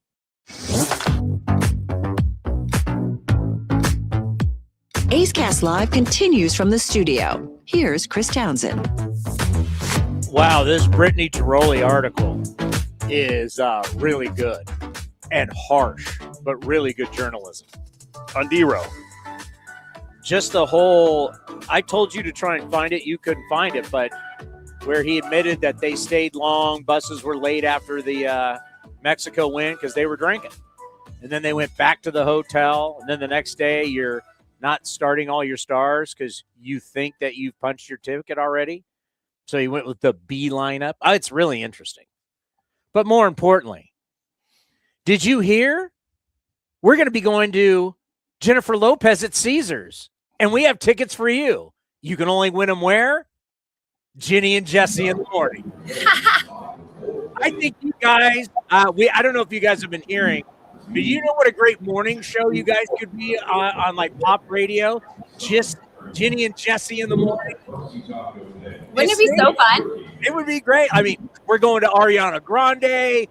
Taylor Swift is coming to Allegiant Stadium. We're taking all of our listeners. Come on.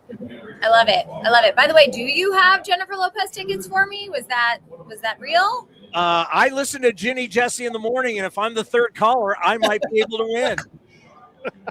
Ginny and Jesse in the morning. All right, you guys having fun? Just call us, 867-5309. Pick up. Yeah, we're having a blast, having a great time. How can you not have fun in the desert? We've had such amazing weather. Today's going to be Jesse's probably hottest day that you're here, and I think it's like 81. So he's missing the triple-digit temperatures we're going to get next week.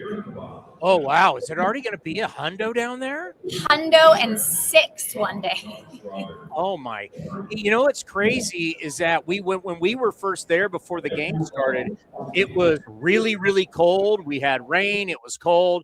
And they've gone, at least you're getting kind of some spring weather, but there really hasn't been a spring season down in Arizona. No, not at all. I mean, your spring in Michigan is what? Snow? Yeah, it takes a little while to get to spring. It shows up a little later than you want it to. Well, that can be snowing. Like, that's a crazy thing. It's like last year, Jenny, like in Colorado, where it was snowing for A's and Rockies. Opening day. Yeah, it was crazy. It was absolutely crazy. But I guess it's nice in the desert that it's heating up. The guys will get used to some hot temperatures because, of course, just like you have to wake up super early in the morning and then all of a sudden the season comes and now you have to turn the clock to you're playing night games and you're not getting up early. It'll be the same thing. They'll play 100 degrees here and then they'll go play on the East Coast for their April where it's going to be probably snowing everywhere they go. All right, so before we get into Know Your Snakes, as you guys are at Salt River Fields, Luis Morales, good article today on ESPN, you know, the next budding guy in your lineup. And normally everything we've heard is Kurtz. I like the fact the guy starting today that who did it again? Kylie McDaniel. Kylie McDaniel said, hey, the next big guy for the Athletics is Luis Morales, and you guys are going to see him today. How great is that?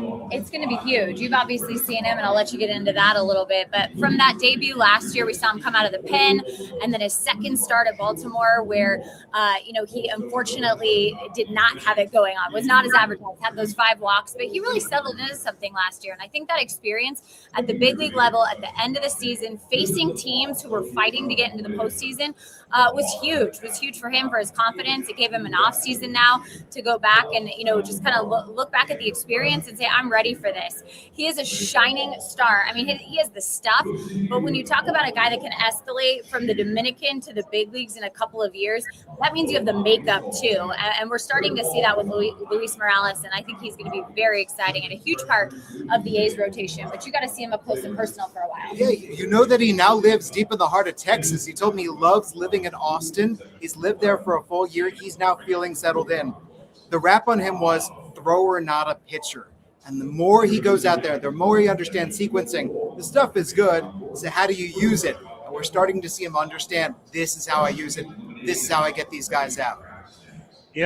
For everybody listening on KSTE in Sacramento and then also on the A's Radio Network, or you're just listening on A's Cast, you can't see Jesse Goldberg-Strassler, but if you're watching on YouTube or Twitter and Instagram, I look at him now and I beam with pride as what he did on the greatest game show in spring training history yesterday was just, you talk about a grown-ass man. Jesse Goldberg-Strassler is a grown-ass man. The way he stepped up and he hammered you, he embarrassed you on your own show yesterday. It's the most I've ever heard this sound effect.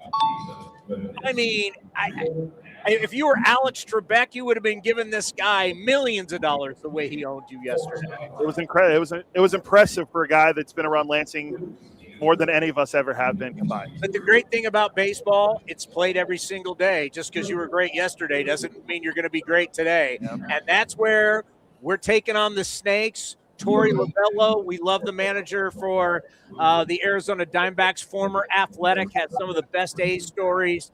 We have him on every single year when we play him. We have him on at the winter meetings every year. He is the leader of the Snakes, and let's get to know and let's know what you know about the Diamondbacks. All right, first question. Remember, if you guys just get one, you know more about the Diamondbacks than Chris Carey knows, and he worked for the organization. I apologize. I have to. Yeah, Chris Carey, who worked for the Diamondbacks and acted like couldn't answer one question. So you just need to get one right to get rid of Chris Carey. All right, first question, Jenny and Jesse. I am a current athletics employee and was also a coach with the Arizona Diamondbacks. What current athletics employee was also a coach? That's not a really good way. A current A's broadcaster. Did you say a current A's broadcaster? Current A's broadcaster. This is the Chris Carey answer? No. Current. Also work for the Diamondbacks, or was a Diamondbacks coach? Sorry, it's so loud in here. You're going to have to repeat. What's A's broadcaster coached for the Diamondbacks? Which A's broadcaster coached for the Diamondbacks? Yes. So Steve Sachs? That is correct.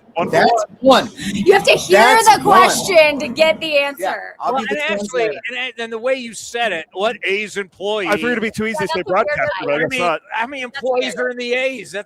Sometimes Cody isn't the greatest Alex Trebek. That's a large directory of people that could possibly. And for Jenny, he's more Richard Dawson than he is Alex Trebek. All right, number 2. Who is the winningest manager in Diamondbacks history? Torey Lovello.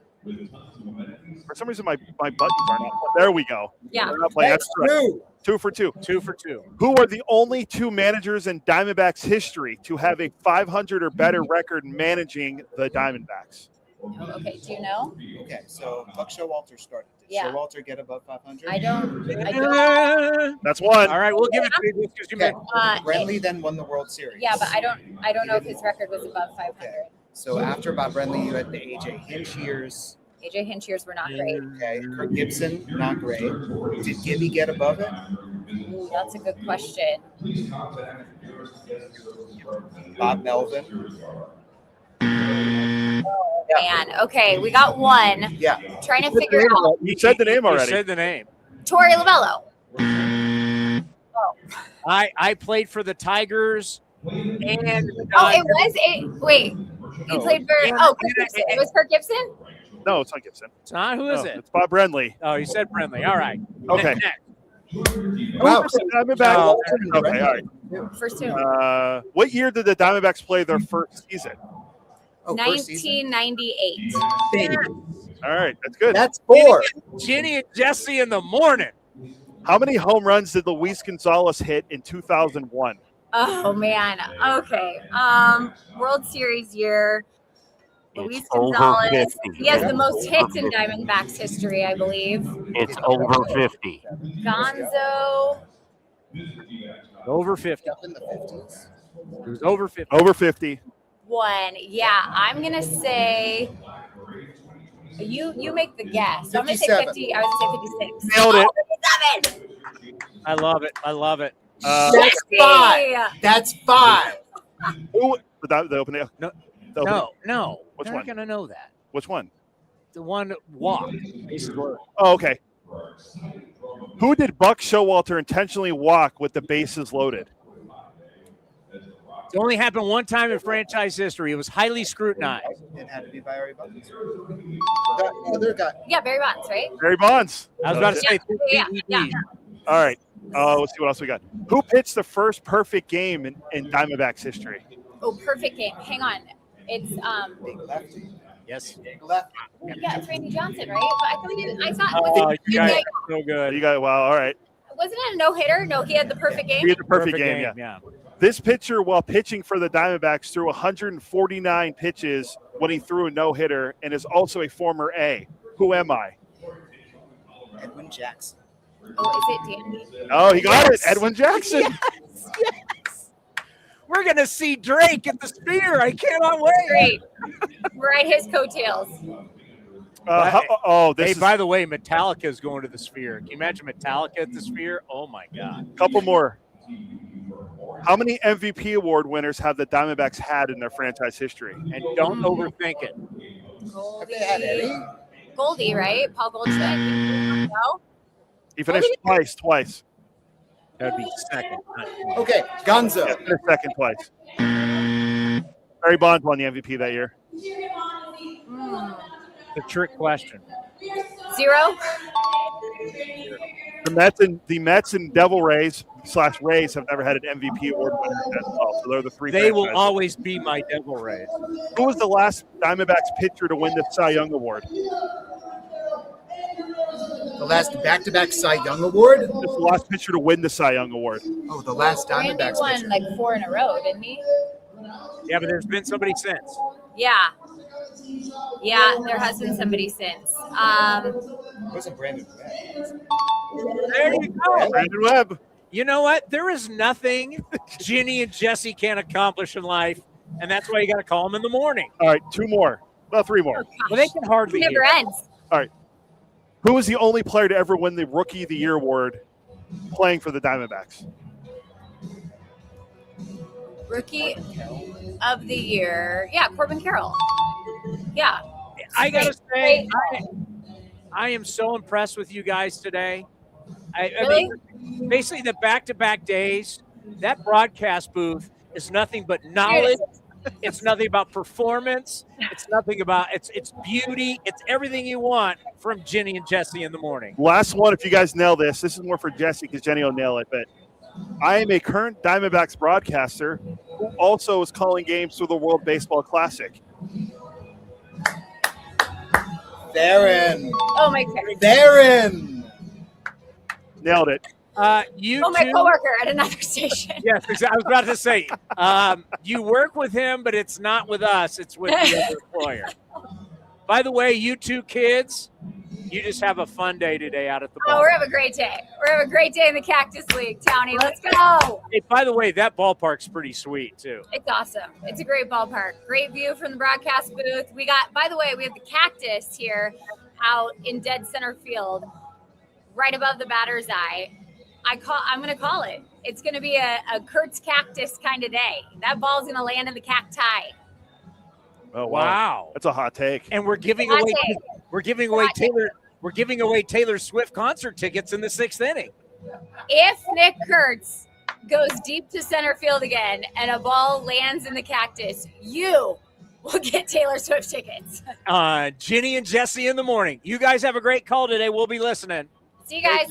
Hey guys. Wow, that was phenomenal. That was I got to tell you. Jesse lied to me. He said I don't know anything what the Diamondbacks say. He lied. Ginny and Jesse. He rooked me, as David Fizdale once said, legendary Memphis coach. He said what? He said, "You're not going to get up there and rook us." And then he did the whole take that for data. But he had that whole. Yeah, I remember take that for data. Yeah, but he said not you're data. Not, data. He said you're not going to rook us. Are you a data or a data guy? I'm data. Data. And then he pounded the table and walked off. Yeah. That was impressive. Jesse Goldberg-Strassler is technically the greatest player of this game. Oh, well, I mean, what he's done back-to-back days. Now, he had the help of Ginny today, Ginny Cavnar. But yesterday and today, I'll never look at Jesse the same. Well, I forget, who do we play tomorrow? I have all the games here. Who's broadcasting tomorrow? Oh, we play the Rangers with Chris Carey. Chris Carey will be with us. Oh, shit. No, you're Ranger. Should we do Ranger or Texas Ranger? Walker, Texas Ranger trivia. No. Who played third base, longtime third baseman for the Rangers, and also was a Stanford Cardinal? See, we should just come out with just some really hard ones. You wouldn't even know that. Third baseman for the Rangers was also longtime third baseman for the Rangers and was a Stanford Cardinal. Ooh. Michael Young didn't go to Stanford, did he? Blonde hair. Oh, blonde. So it's not Michael Young. Michael Young. He's a longtime Ranger. God, you guys, did you guys like study baseball? Like, did you guys like care about the game beyond just what you were seeing when you were growing up? Does everything have to be like, I saw it? You don't like know what happened in the history of our game or who played? I know Juan Gonzalez. Steve Buechele. Oh, he's now a broadcaster for them. Steve Buechele, longtime third baseman, Stanford Cardinal, and Texas Ranger. His son played quarterback at. Was it a Pac-12 school? Played at Texas.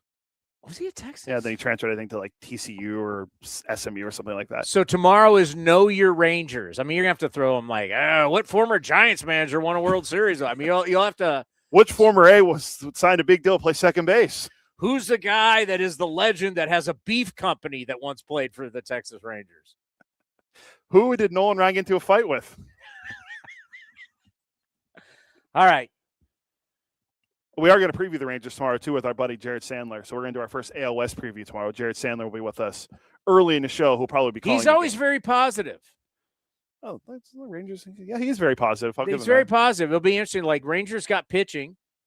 How are they going to get all those starts, though, because their pitching doesn't stay healthy? And how are they going to hit? Remember, their whole thing was built on Simeon and Seager. Well, Simeon's gone. Brandon Nimmo's there. They're not shaking hands anymore in the Mariners locker room. Oh, yeah. Drama in the AL West. Yeah, but that's part of the offense gone. Yeah. Like outfield, like Nimmo, is he going to come? I mean, how are they going to score runs? You know, a lot of the questions that teams have, everybody's got pitching questions. So that's across the league.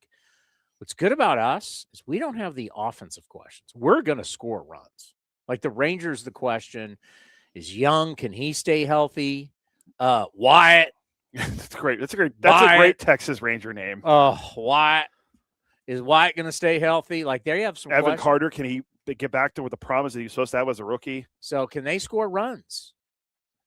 Jonah Heim no longer. Can DeGrom stay healthy? No. He better. He's a keeper in fantasy baseball. Oh my God. Nerd alert. Keeper in your league? Yeah.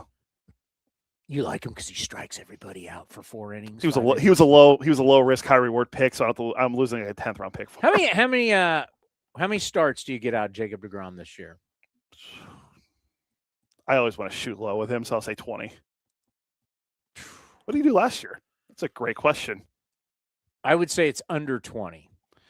but it's close. DeGrom coming up, Tommy John. He started 30 games last year. Did he start 30? I stand corrected. An ERA under 3 also. He pitched 30 games last because they just kind of vanished from our radar. Yeah, he went Good for him. Last year with the Rangers. First time he made 30 starts since 2019. And he's got to be like 36, 37. 37. He's 37. 37-year-old Jacob DeGrom, who will be 38 in June. By the way, that was something that when we were down in Las Vegas was so interesting. That one point Las Vegas was the AAA home for the Mets. And they had a rotation in Vegas that had Thor, Syndergaard. They had Noah Syndergaard. They had Jacob DeGrom. The Dark Knight, Mount Harvey. Was he with? He wasn't with them though. He would have went to the Mets then. No, with Syndergaard and DeGrom.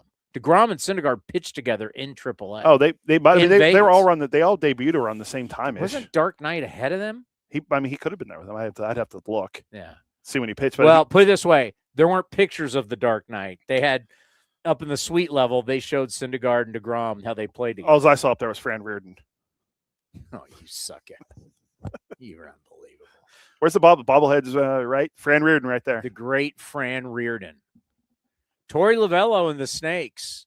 National League, is anybody going to be able to stand up to the Dodgers this year in the National League West? Yes or no? You either get the Dodgers or the field.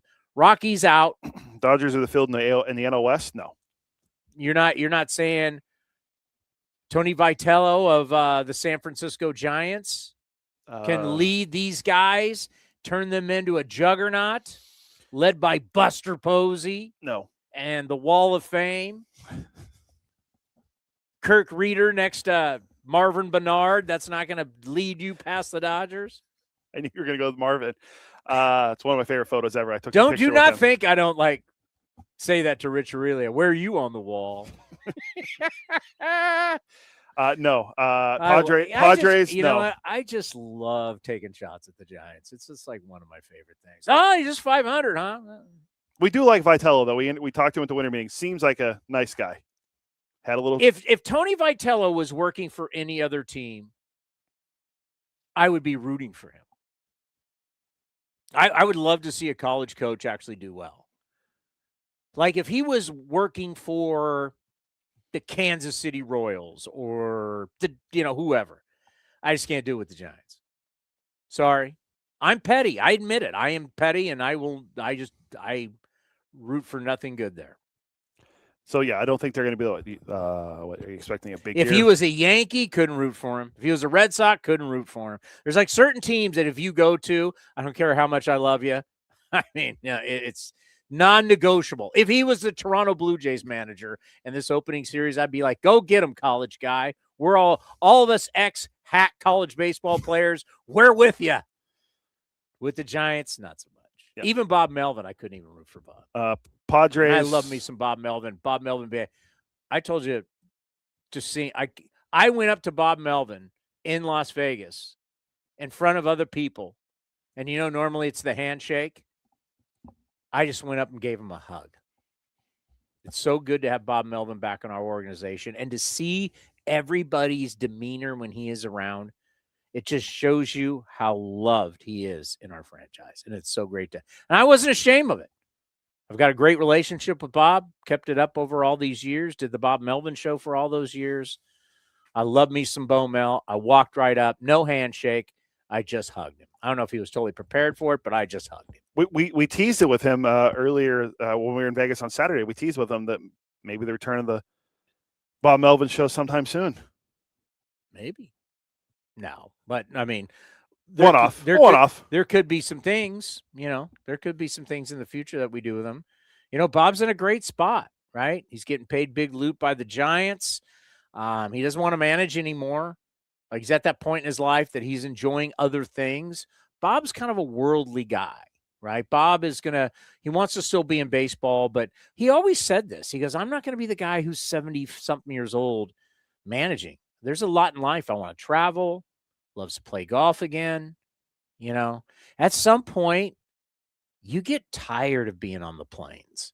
You get tired of being in the hotel.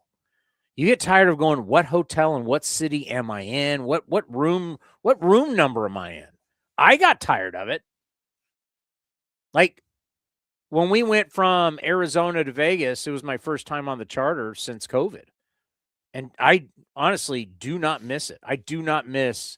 Once you've done it in baseball and the NFL and you've been to all the cities, it's not glamorous at all. It's not like you're sitting there going, hey, guess what? What are we going to do today? We're going to go to this museum. We're going to check out this restaurant.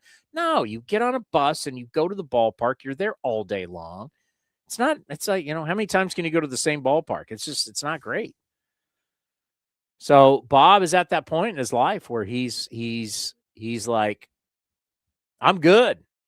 And I want to still be in baseball and I want to help. And obviously he loves this franchise. That's why he's back. He loves the A's. He's been an A's fan since he was a kid.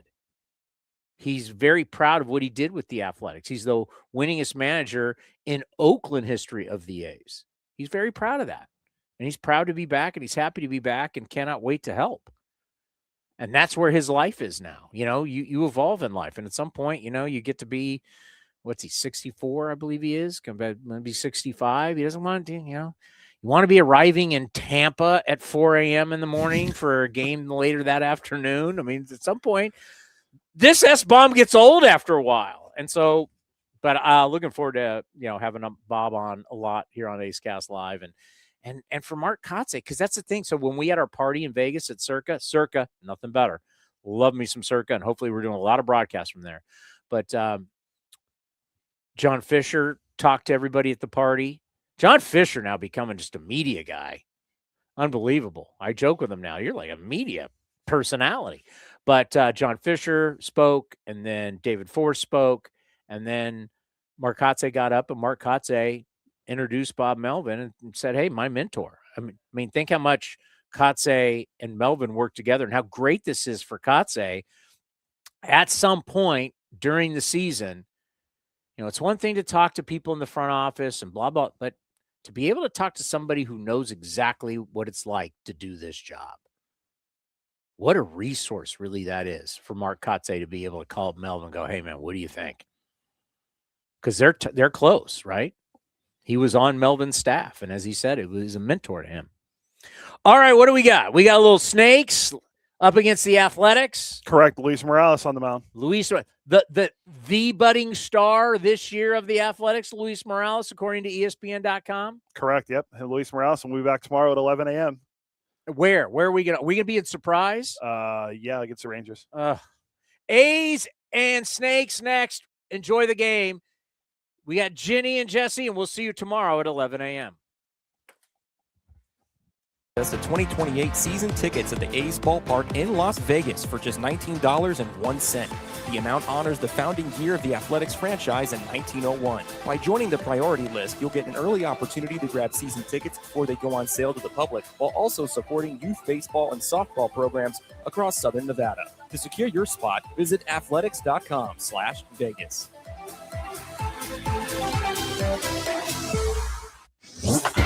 This has been a presentation of The Athletics.